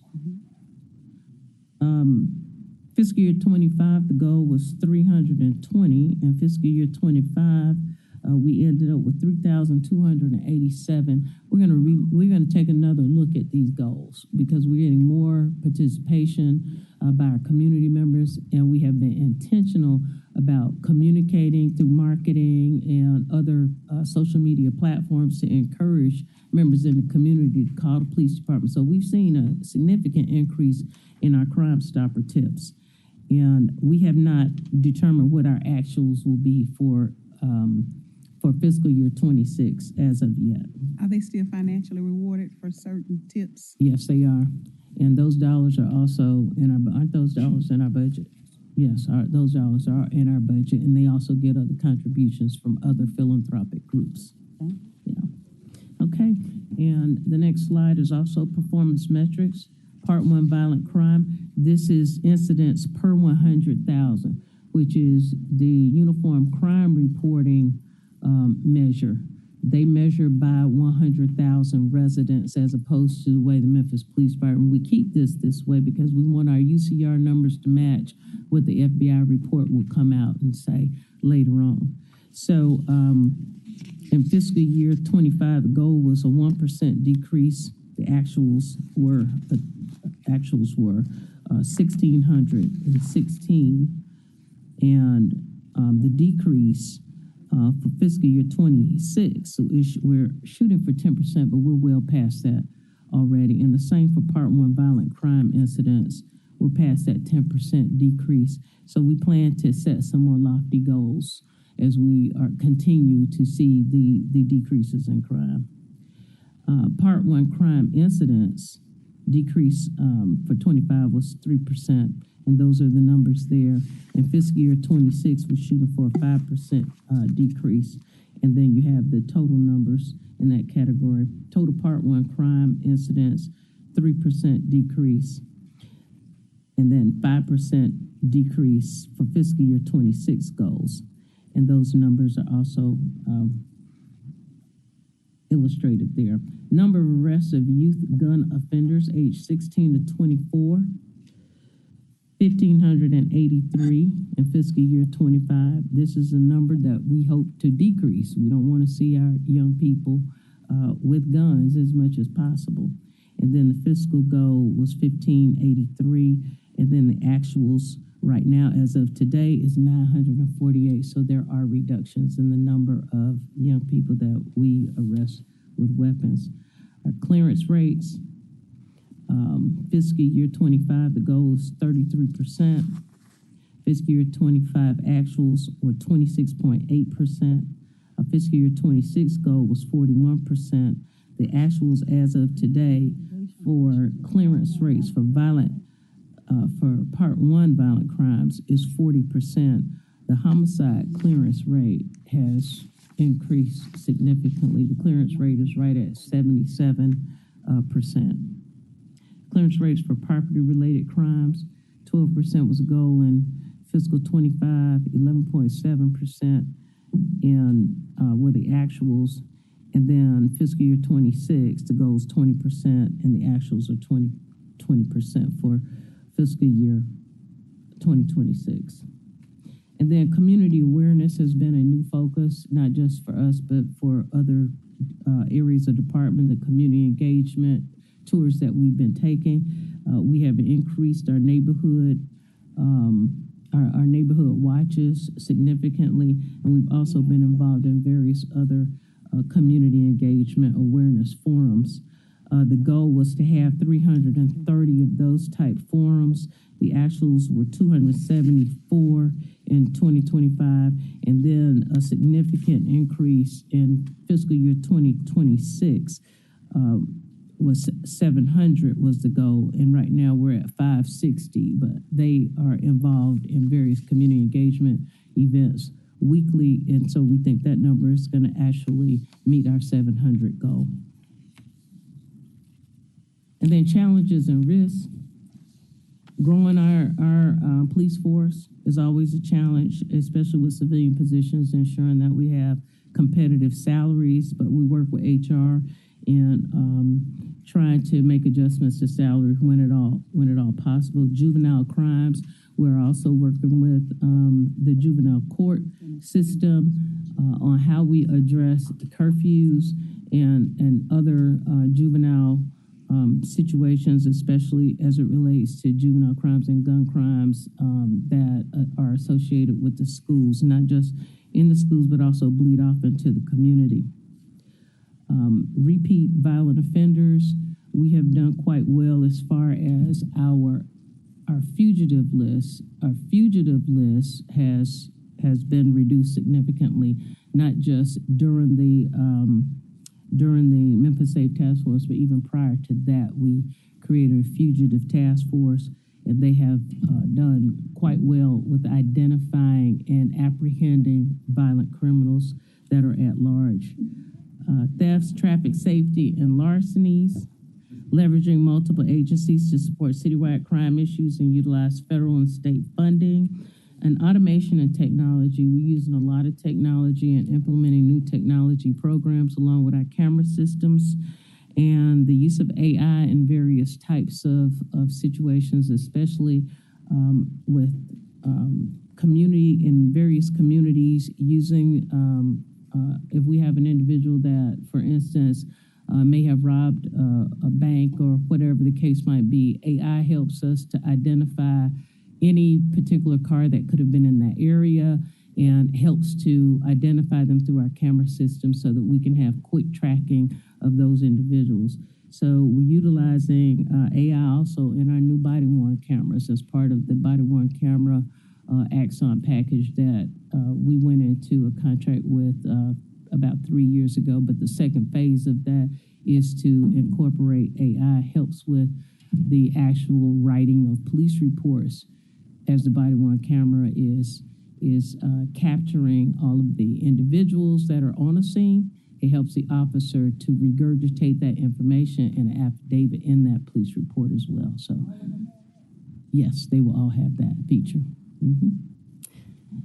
And that concludes my presentation. All right, thank you. Let the record reflect that Councilman Espinosa has joined us, as well as Councilman Smiley. And, oh yeah, Councilman Canale is virtual as well.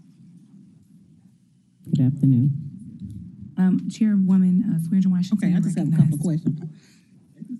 For the FY 2027 budget, yes, it showed that it was reducing police overtime. Yes. Is there any way that we could get a precinct by precinct coverage analysis demonstrating how the service level analysis will still be maintained under the reduction allocation? So even though it's being reduced, to ensure that those areas will still be strategically covered. So, council member, that's a very good question, but I'll give you a short answer. The reason we felt comfortable with that about a $5 million reduction from 32 to 27 million is because we do have the flexibility to augment our overtime with our Violent Crime Intervention Fund grant. So you won't see a relaxation, if you will, in service delivery. Our officers will be able to continue to do the work with the dollars that we do have set aside for that. So we've had long conversations with Mr. Person about what was reasonable and what we thought we'd be able to get approved through the state. Okay. One is regarding the accountability in litigation. What's the current status of the federal oversight? The consent agreement memorandum of understanding involving MPD, and what is the estimated annual cost of compliance for FY 2027? Is that the First Amendment social media, the aged agreement that we've been under for many years? That one, I don't know that there.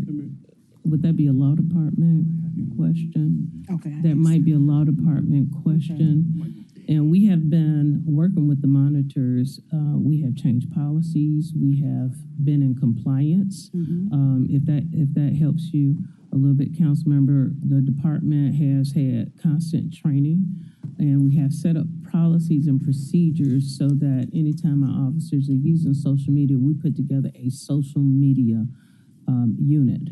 So there are individuals that are actually utilizing social media platforms on behalf of other officers when they need to do various types of searches. Social media unit ensures that how we utilize that information is in compliance with our consent decree. Is there still federal oversight with the police department? Yes. It is. That's what that is. Yes. Okay. And last but not least, how many use of force complaints were filed against MPD officers for the 25-26 year? I have to come back with you on that. I know we have had significant reductions. Okay. But yes, I can get that information to you. That would be helpful.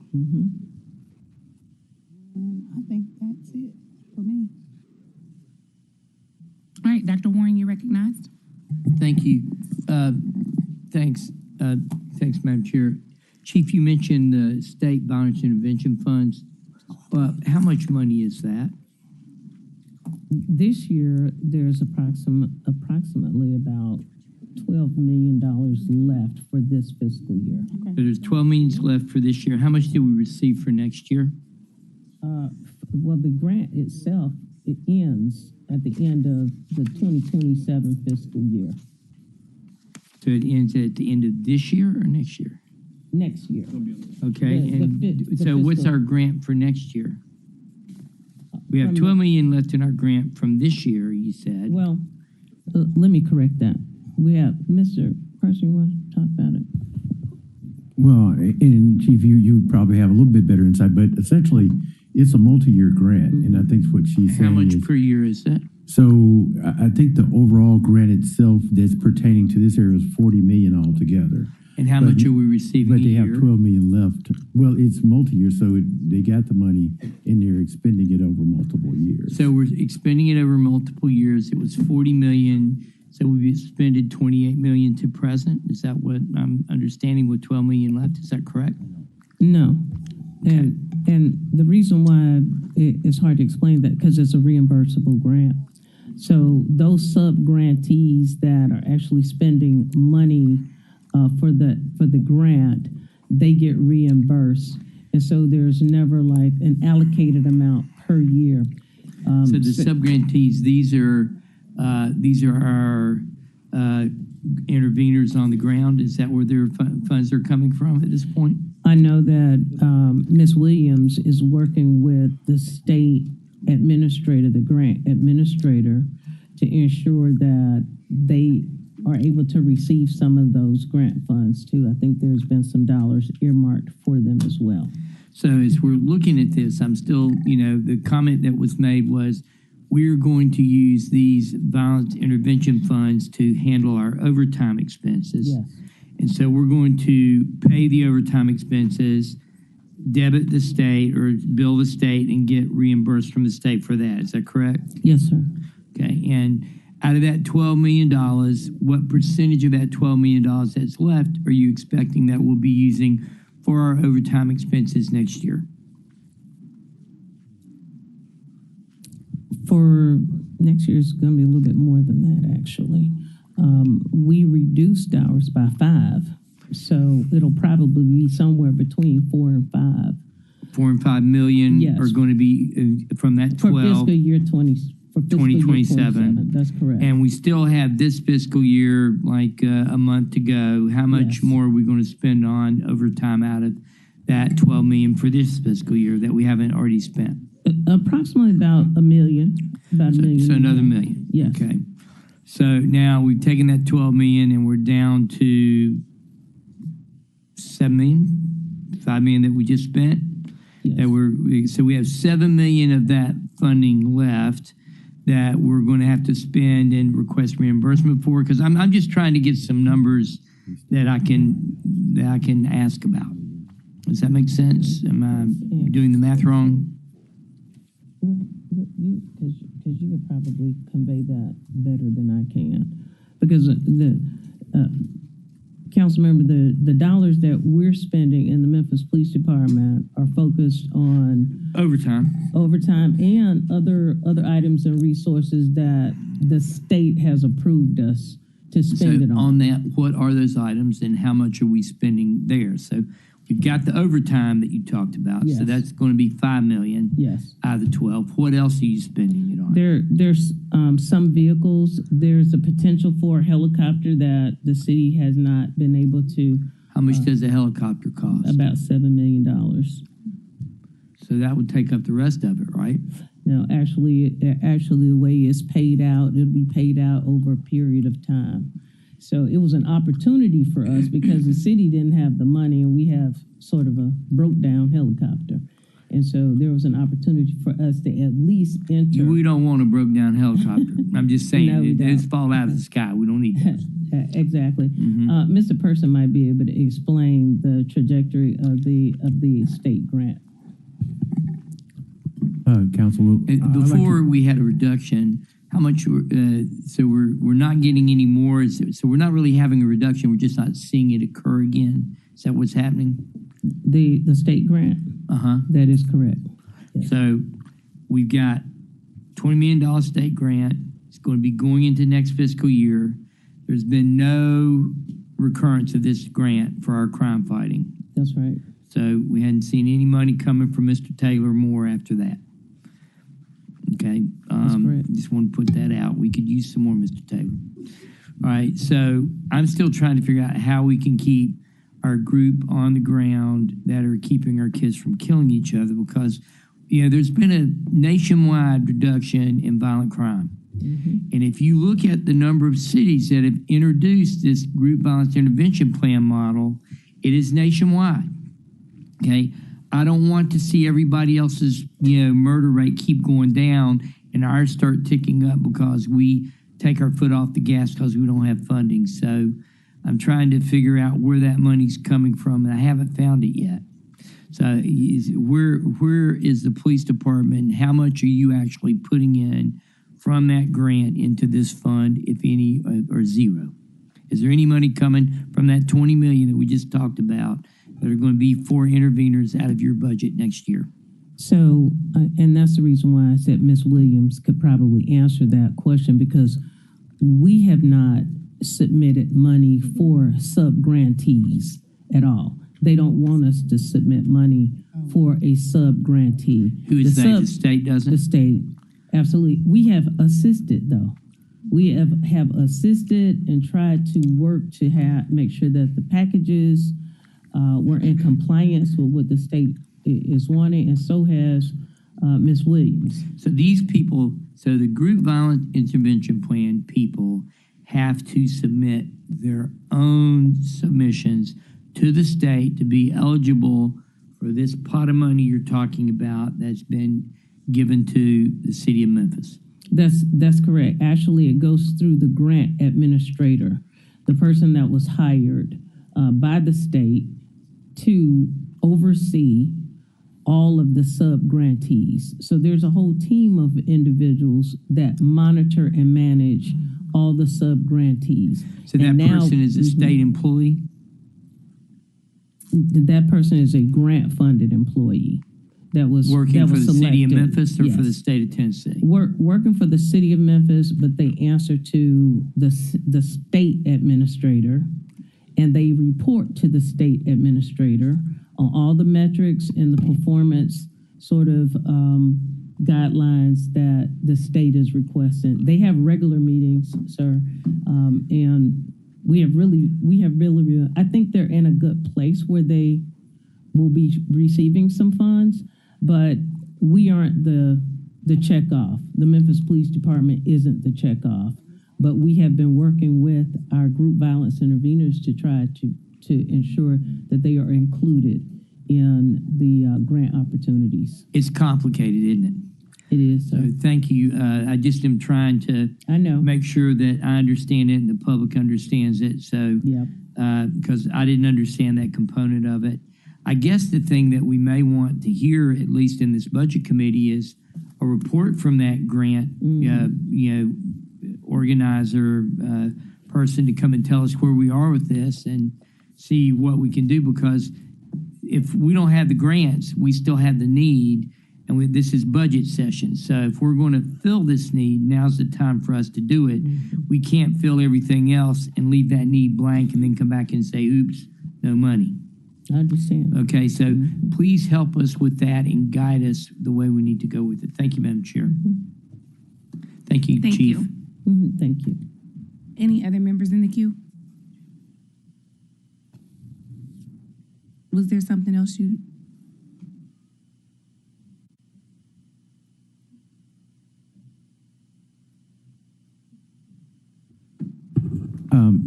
I just wanted to introduce Shalores Isabel Hawkins, who is one of the senior managers in the finance department that works closely with budget and grants, and she works very closely with the Visa grant, so she had some additional details that she wanted to share relative to that. Okay, thank you. Thank you. So as of right now, Dr. Warren, your answer for next year is about $15.9 million. However, this year... I'm sorry, could you state your name and address for the record? Charlotte Isabel Hawkins, 125 North Main. Your answer, Dr. Warren, for next year is $15.9 million as of right now. There is an expected carryover from this year into next year of about $3.5 million that will fund the mayor's priority of the gun violence reduction intervention, and that is managed by the grant team that is housed in MPD. We're looking at $3.9 million that is going to be going back to the intervener budget. It is going to be, the expenditure is going to be charged against the Visa grant, and it's going to be in conjunction with the joint office as well as our grants team at MPD. So it'll be funded out of the Visa funds. Okay. So instead of next year just being 15.9, there will be an additional 3.5 that will carry over from this year until next year. So for all of these funds, but out of that, it's still going to be the grant person who's going to submit the grants for that $18 million for the budget they have. And in that, Chief, you're telling me that you've got that planned to be able to meet their needs when they submit that for this grant funding. Is that's sort of how that works? That is correct. That is correct. And just for point of clarification, also, the police department, we don't work as closely with those individuals. We know. Yeah. Yeah, we know you're not working with them. Right. These are people on the street. You're supporting a program that's trying to keep the kids from killing each other, but you're not out there dealing with them day by day. These people are having to do that on their own. Absolutely. Yes, ma'am. Thank you. Any other members in the queue? All right, seeing none, thank you all so much. Thank you. All right, have a great day. You too. All right, next we have fire.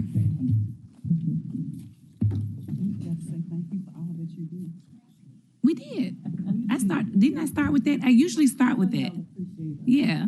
I try to start with thank you all for all that you do. Thank you for your service. Thank you all for coming down here today to attend these hearings, prepared. Oh, actually, I apologize. I let Dr. Warren ask all his questions. I do have one, Chief Davis.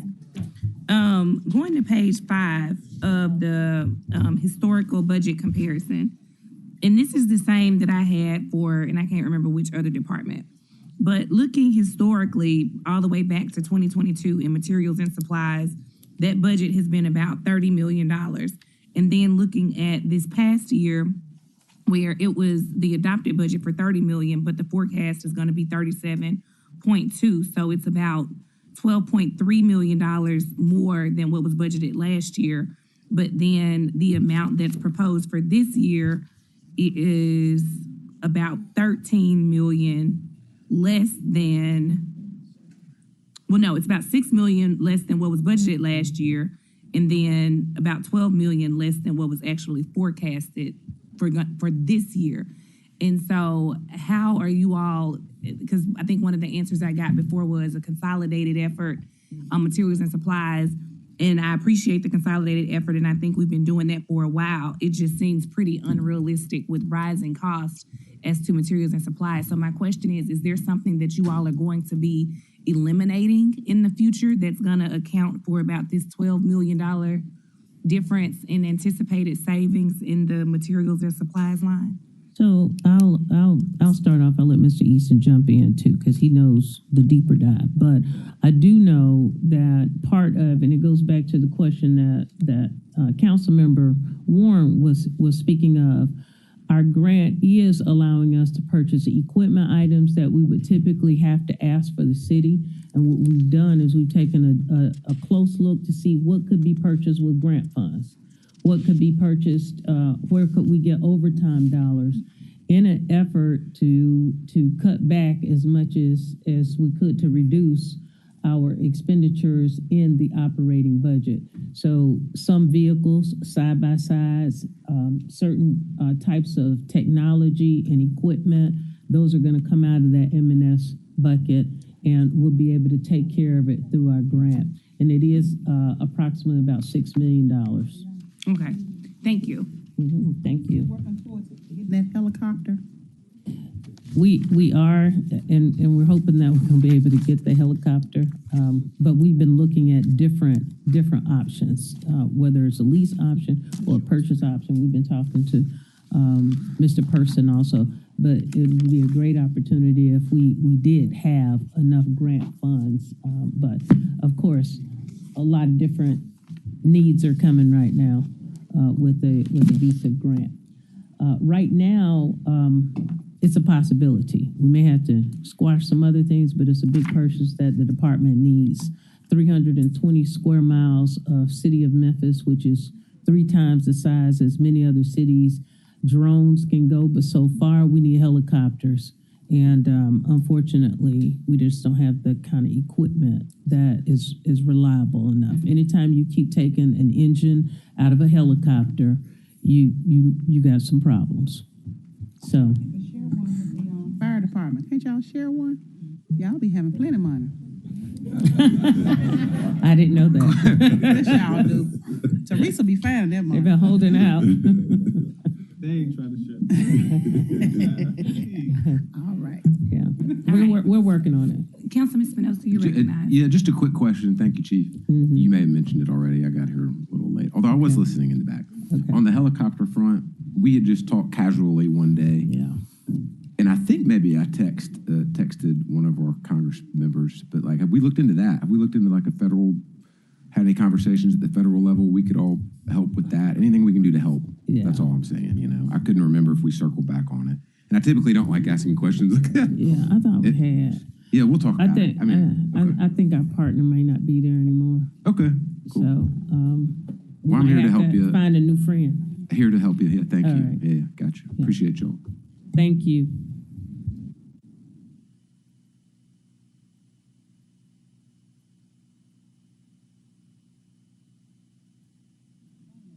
All right, fire.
right, we ready? Good afternoon. Good? Yep, state All your right. name and address for the record, and we can get All right. going.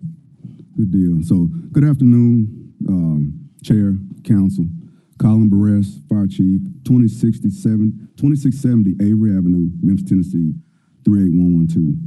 To my right, I have Miss Teresa Wilson. Pretty sure everybody knows her. She's got the money, Fire Financial Operations Manager. And behind me, probably one of the best Memphis Fire Command staffs across the nation.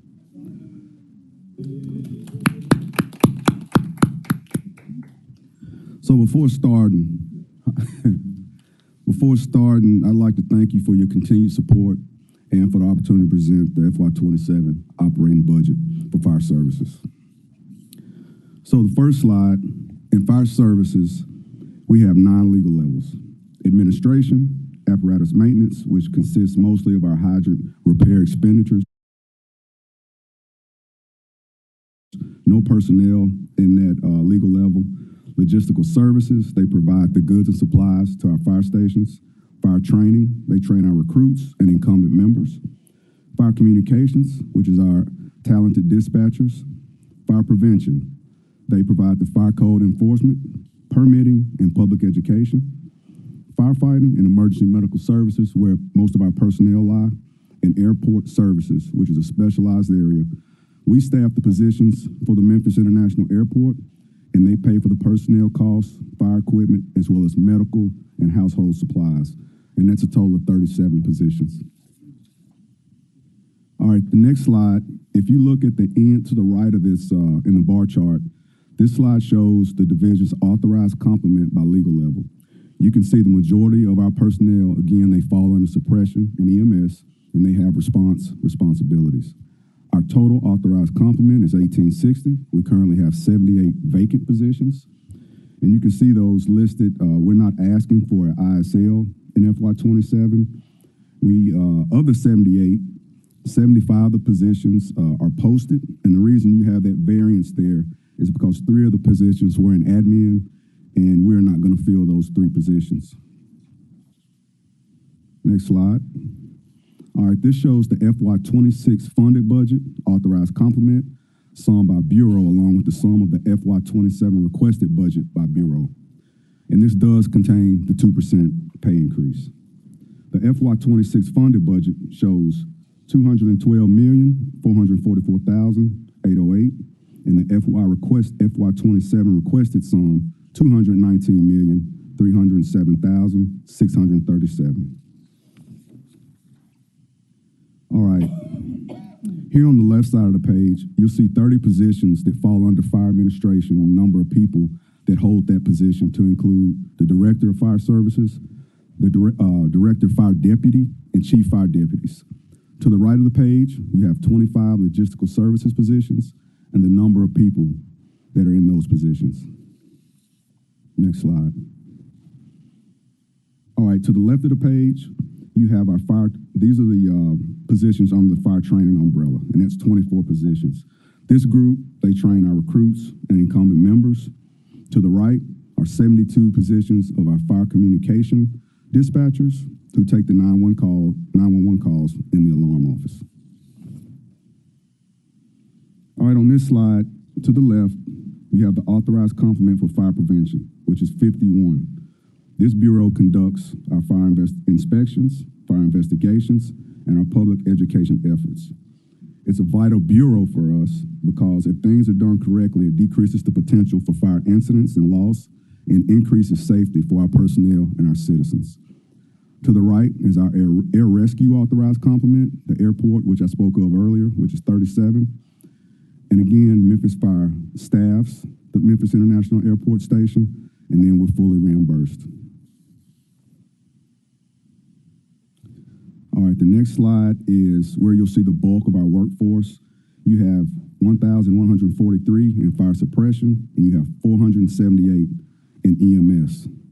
And that's pretty much our boots on the ground every day. All right, the budget overview. 89% of our budget is spent on personnel costs, and rightfully so, because that's where they're our most valuable asset. 11% is in materials and supplies. Our key budget priorities in the FY27 budget is to provide the right emergency response promptly and accurately every day to our citizens and visitors, be an innovative leader in our industry, maintain an ISO 1 public protection rating, which is used to determine fire departments' ability to respond. This impacts fire insurance premiums, and the things that are rated when they do this is your water supply, your communication center, and your department. We take a lot of pride at being a Class 1 department. Less than 1% of departments across the nation hold this distinction. All right, the next slide showing the historical comparison of our adopted budget from FY22 through FY26, along with the FY26 forecast and the FY27 proposed. So in the first category, you have personnel expenses. If you look at our FY26 adopted at $212,444,808 versus the FY27 proposed $219,307,637, that's approximately a $6,862,829 increase. That's about a 3% increase. Materials and supplies, $27,228,995 versus FY27, $27,874,497. That's about $645,502. That's about a 2.4% increase in that line. Capital outlay, $97,000. FY27 proposed, $30,000. You look at our total expenditures and look at FY26, $239,770,803 versus FY27, $247,212,134. Overall, that's an increase of about $441,331. Overall, about a 3% increase in the FY27 proposed.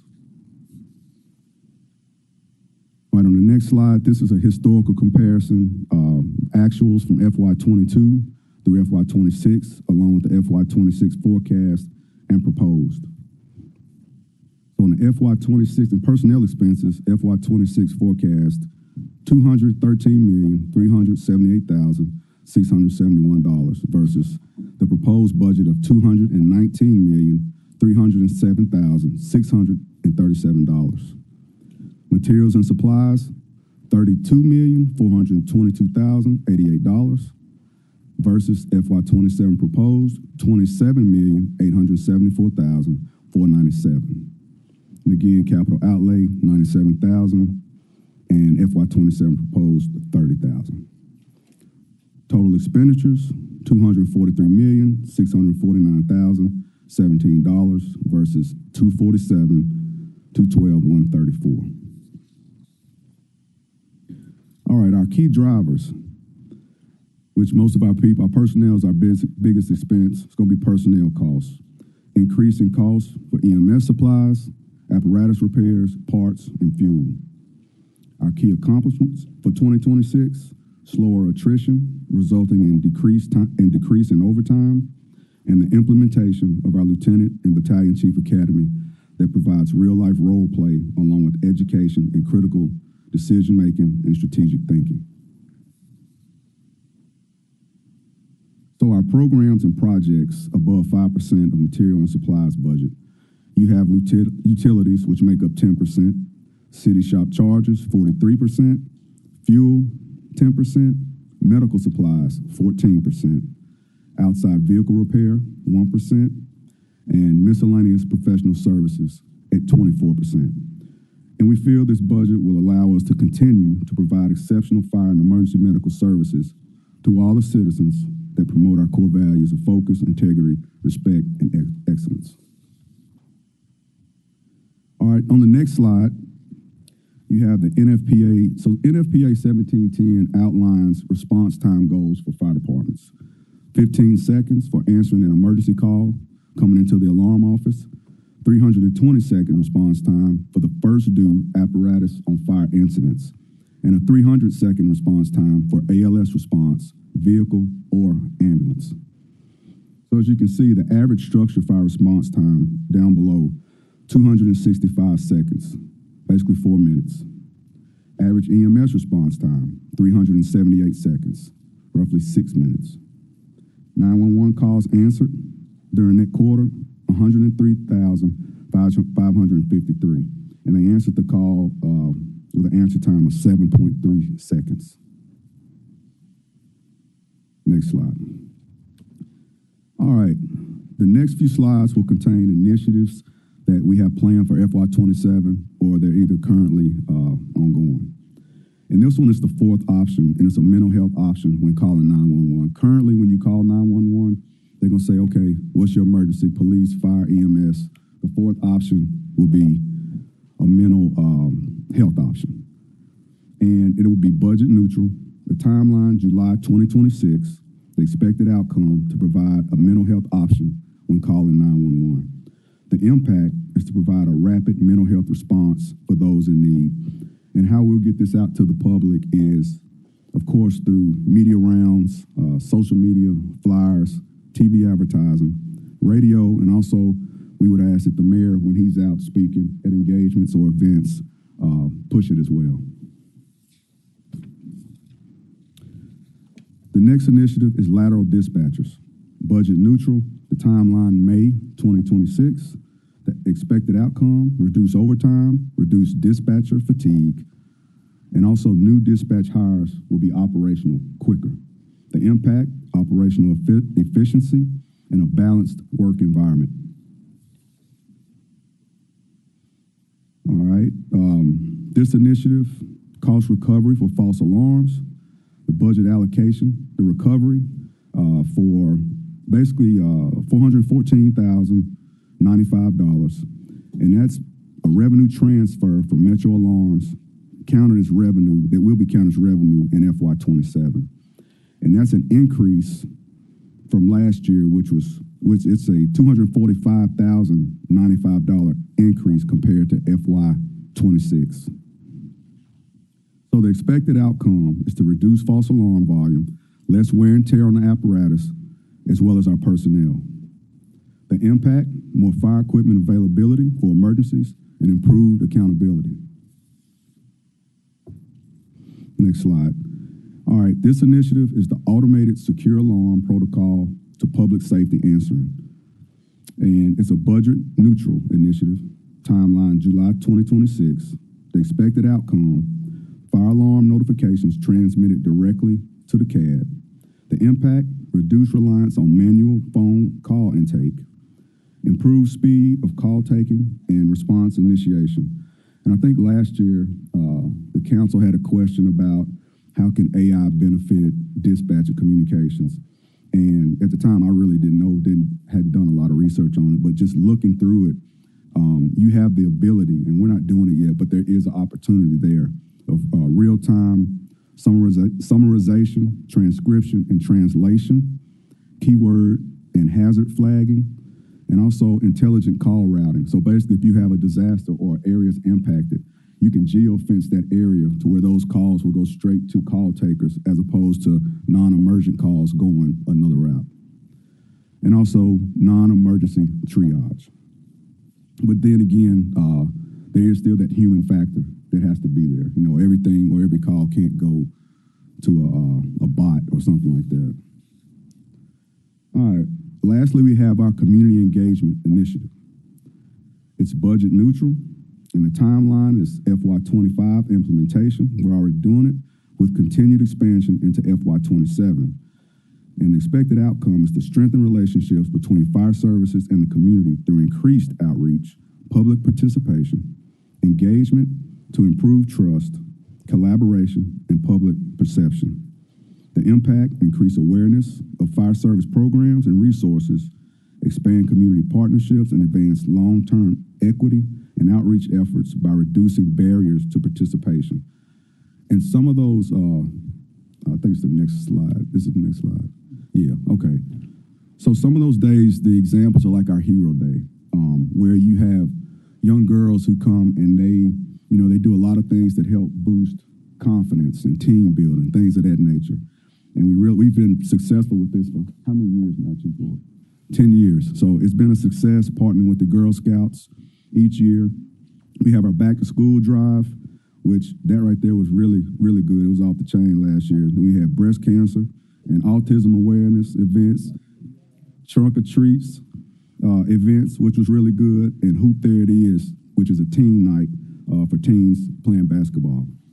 And the list keeps going, and we're very intentional about being interwoven into the fabric of the community because we're in every part of the community. All right, so some challenges and risks. Some of the challenges, and I have to preface it with this, a lot of our challenges are not just specific to Memphis. They are nationwide challenges. Recruitment and retention of licensed professionals to deliver services to our community expects. Succession planning, strategies due to the high number of chief officers eligible to retire. Like right now, I think we're about 300 people that have 25 years plus that could walk out the door if they wanted to today. Fleet availability, aging fleet with increased cost and delivery times. Inflation, the rising cost of goods and materials. The risks, and we like to come with a solution or something we're doing to try to counter the challenges. In terms of recruitment and retention, require all candidates to have an EMT license to be hired. Thus far, this has been really successful for us because we noticed that our attrition rates have dropped tremendously. Succession planning, professional development training. As I mentioned earlier, our Lieutenant and Battalion Chief Academy. Fleet availability, explore alternative funding sources, prioritize projects, and look at possible leasing options. Inflation, identify ways to leverage purchasing power and inventory management. All right, serving Memphis 24/7, 365. To do this, it takes a tremendous amount of work from the men and the women of the Memphis Fire Department. As you can see, we logged over 490,000 training hours. We flushed over 23,000 fire hydrants to make sure they're in good working condition. Our fire code inspections, over 15,000. This helps keep our personnel and our citizens safe. Commercial pre-plans. This increases our operational efficiency because our people know what to expect when they get there. They have information before they get there. They're not trying to figure things out. That's over 11,000. Fire investigations, 516. Smoke detectors installed, 13,320. And we're very intentional about this. And the reason being is we know for a fact smoke detectors save lives. Public education contacts, over 138,000. This is where we educate our youth along with our most vulnerable population. All right, on this next slide, you can see we're a very busy department. We had 159,275 total incidents in 2025. We had 21,958 fire incidents, 137,317 EMS incidents. So again, it's about 86% of our call volume is EMS based. If you look to the right, the incident totals, you see response totals to the sum of 349,801. A response total captures the total number of apparatus or fleet that responded to an incident. For an example, you might have one incident, but you got 5 different fire companies coming. So that's the sum of all of those incidents. Each incident one might have 3, one might have 1, one might have 6. So that's what that is. And you can see, according to the bar graph, the 2025 incident totals by month and call type. All right. Also, Memphis Fire is an all hazards department. We pretty much do everything out there except fly helicopters. We don't do that one. Yeah. We don't do that one. Yeah. All right. So this slide points out our fire suppression incidents and responses by type. You see we got airport incidents, commercial fire alarms, hazmat, specialized rescue, vehicle fires, and so on. And our next slide. This one right here, where the bulk of our work takes place, is displays EMS incidents by call type. 76% of the calls we make are emergent, meaning critical, life-threatening, requiring immediate attention, whereas 23% being non-emergent, no immediate threat. And if you look down at the numbers where a majority of our calls lie, you can see a lot of breathing difficulty, cardiac-related, and also motor vehicle accidents. So we feel very confident of this budget, and under this proposed budget, we tend to look at things from an internal and external perspective. And the first thing we'll look at from the internal perspective is reducing overtime, the reduction of accidents, and also inventory control measures. Make sure we're doing our best, making the most of our resources, and taking care of our fleet. Also properly forecasting burn rates, not stockpiling items that aren't needed, along with forecasting shortages. There is a such thing as you looking at the trends, and there's certain items, such as gloves or different things, where the supply chain has an interruption in that supply chain, and it makes it hard to get. So we want to make sure we're doing our due diligence to get those things early so that our people don't run out of them and our community gets what they need. Make sure we're not wasteful with the EMS drugs and supplies, making sure we're checking expiration dates. Also, we want to be intentional about advocating for a safe work culture, leading to less time away from work. Slowing our attrition, which we've been successful at doing that. And we do also by hiring classes in a timely manner, which will curb the overtime. We want our members to have a good work-life balance and work satisfaction. And we feel like we can give them that satisfaction with transparency and also having a healthy relationship between management and our workforce. And also we have to identify nice to have things versus priority in terms of goods and services and personnel placement. And externally, which is a big one for us, is now entering into sound agreements while procuring goods and services. That concludes my presentation, and I'd just like to thank you all for letting me present, and also thank the men and women out there that are in the streets every day. Thank you. I would say that this is probably one of the most detailed budget presentations we've received. I mean, just really great presentation in terms of getting us an understanding of what's going on, how to be able to prioritize, what to look at. I mean, this is a budget presentation, so I really appreciate that today. Thank you. I was going to say the same thing, honestly. I wanted to thank you, and I should have thanked Chief. I didn't know. I apologize. Davis. I didn't realize the chairwoman Sweargen Wash was in the queue, and then I'm going to go ahead and keep Councilman calling Espinosa. Sorry, that was my fault. I thought that was from the last time. I'm like the children in school. You skipped me. But they did do an excellent job. I had some questions, and you answered most of them. But this one is regarding apparatus and facilities, and you may have to come back. But how many frontline apparatus are currently operating beyond their rated service life? And what is the multi-year replacement plan funded in FY 2027? I think I got some of that. And if not, you can come back with that. I think I have some of it. I have some of it for you, Madam Chair. So engines, we have 55 frontline, average age 11 years, 19 older than 15 years, 17 reserves, average age 26, 11 older than 25 years. Trucks, we have 23 frontline, average age 13 years, 12 older than 15 years. Reserve trucks, average age 29 years, 8 older than 25. One thing, if you look at the standard according to NFPA 1901, as far as fleet, and it gives you kind of a basis, 15 years or older, the recommendation is to be removed or moved to reserve fleet. NFPA 1901 also states anything older than 25 years recommends be removed from service. As far as our ambulances are concerned, we have 35 frontline, average age 5 years, 9 older than 7+ years. We have 17 reserves, average age 10 years. I have to say, on order, We do have 3 engines estimated to be delivered May 27th. Is it 3 May 27th?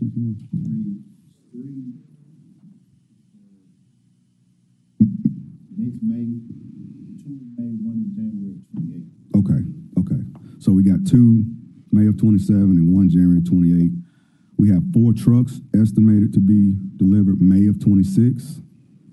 Let's see, May of 26, October of 26, November of 26, May of 27, and 1 rescue truck estimated to be delivered November of 26. Okay. What percentage of the MFD budget? No, not that one. What is the condition of MFD station facilities citywide? And are there any stations that are identified structural or safety deficiencies that have not yet been remedied?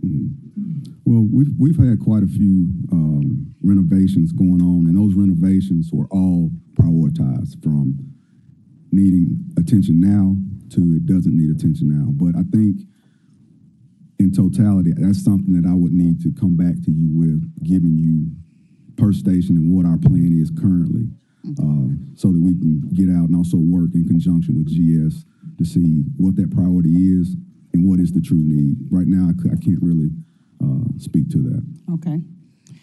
When it comes to the EMS calls that are handled by MFD versus private or contracted EMS, how is that cost service split?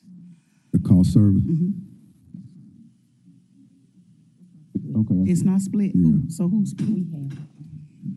You talking about the call that's coming in? calls. No, the only time that a private service would come in, that's if we were out of ambulances. Okay. And there's the need, then a private service would be called. Other than that, you all are paying for it? Yes. Okay, and last question. Which neighborhoods or zip codes experience the highest fire and EMS call volumes? And how does FY 2027 resource deployment account for those concentrations? Right. Again, on that one, to get you true answers, I need to come back. But what I can tell you is based on our model, fire and EMS, the model that we work from, we feel like our response times are in order and they're proper, and that we're getting where we're saying we're going to get on time. Case in point, when I was talking to our response times in the presentation, that's what those were referring to. Also with EMS, we have a firefighter paramedic on every piece of fire equipment. That's 78 pieces of equipment every day, where we have 78 paramedics on that company. And the reason we do that, you have external factors built in to things outside of our control, such as this. If we have an emergency right here and we call for an ambulance, based off of what is taking place right now in the city, there might not be an ambulance. It might be coming out of Whitehaven. Okay, the emergency might require, I need immediate life-saving intervention. But the way it's set up, the closest fire station or the closest fire apparatus will get that call, and that paramedic gets here, and they can start providing life-saving interventions. So, a lot of times people ask, why does a fire truck show up and an ambulance? A lot of times we're taking calls from a third party. Okay. When that third party calls, they can say, hey, somebody's got a headache. That seems very non-emergent. But when you get there, it's a bleed. So they need that golden hour to get to that facility. And like I said, the firefighter paramedic can take care of anything that unit can take care of, with the exception of transport. So and I hope that answers your question. Sort of. I just want you to come back and let me know which neighborhood or zip codes experience the highest fire calls, have the most fires. Right, and I think we did that already. Because I just don't. Community engagement wise, they may need more support and, knowing how not to use 109 and 106. plug in heaters with extension cords, or, whatever that community engagement of knowledge that needs to be shared with that community. Right, and that's what we try to do wherever we're seeing where you got fire loss. Definitely, one person lost to a fire fatality is one too many. And most of our fire fatalities, they're like accidental. They could have been prevented. It's something like electrical or something like that. So we do look at that, by zip code, by area, and we saturate that area, whether it be a smoke detector campaign or anything like that. But I'll get back with you on it. All right, I yield. Thank you. Thank you, Councilman Spinoza, and then Councilwoman Logan. I'm good. Good to go. Just kidding. Thank you. I wanted to say I'm impressed with today, and I think for the public, I think it's important to say, and Madam Chair, I want to thank you too, because these meetings have been like timely and impressive. Everybody's been prepared. And I think all of us do this, but it's a year-round process for me. And so for the public, we've talked about, you and I talk often, and I'm thankful you're in the leadership role, and it's good to see the troops. And same thing for Chief Davis. We've had a lot of conversations. I see Chief Adams back there. I see Penelope, Chiefess. So yeah, a lot of work is going into this process today, and I'm impressed, man. Happy for you to be in the role. Appreciate it. Thank you for your support. Councilwoman Logan. Thank you, Chair, and again, I do appreciate you all and thank you for what you're doing. You all are always efficient and effective, and we appreciate that. I've only had one conversation, that I wanted to see follow through on, and that's about the ambulance and the fire trucks and, making certain that how we're managing that process. And so I wasn't sure that I understood it in the budget, so I wanted to find out if you all have given any more thought to it and if there's the need to do something different that could reduce, the cost. I remember you saying that there was a long wait at the hospital sometimes, a long wait at the jail sometimes. So is there any conversation or advocacy or discussions with coming up with a new process to where you don't have to wait hours and hours just waiting to get someone processed where they can receive in a different way? Because that ties up what you just said. You have to be sitting over here and emergencies over here. You got to send a whole fire truck. And so I know also you said that they used to have these little trucks, pickup trucks, that you could, what did you call them? A squad. Okay, so instead of sending a whole fire truck, the big red fire truck, you could send the squad. We do that. So my question is, are we looking at purchasing more of the ambulances and the squads as opposed to the fire trucks? And the reason why I ask that is because I do know in the city of Memphis, historically, people will call 911 for stuff they need to go to the PCP, but because they don't have a PCP, they go to the emergency, then they're going to call y'all. And like you said, it could be a headache. It could be, I stumped my toe when it's swole.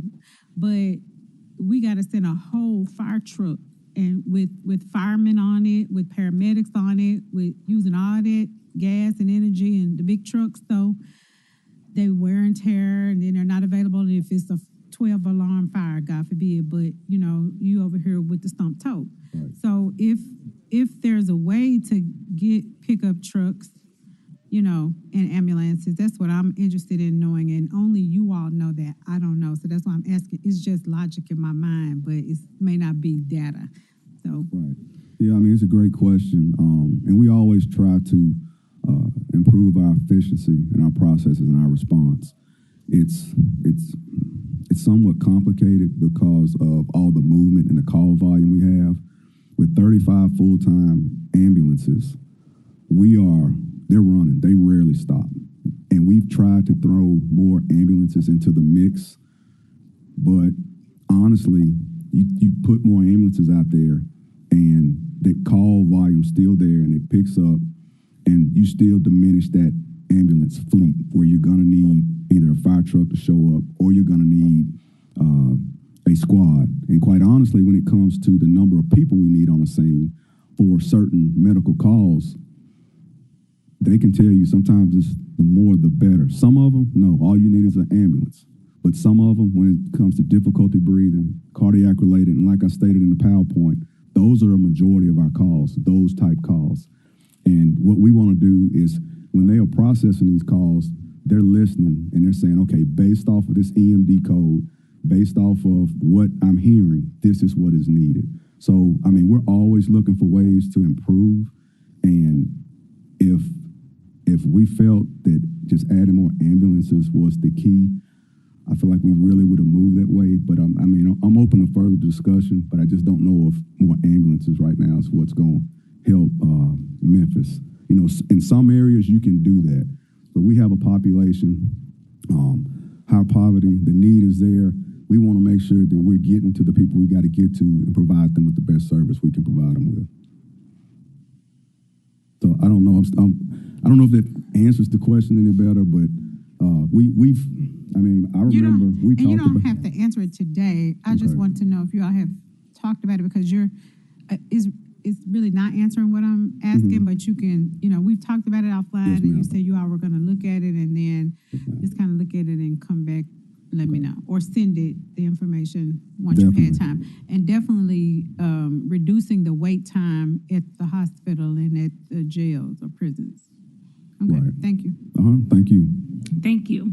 There are no other council members in the queue. Thank you all so much for your time. I want to make a couple of quick announcements. One, Ms. Mauricio has already sent out the responses for our questions from yesterday. If you have any additional questions before our budget hearing on Thursday, please submit those. The budget resolution that we had from Councilwoman Green, we're going to hold that until Thursday, but you all have it, so just take some time and review it. Did I miss anything else?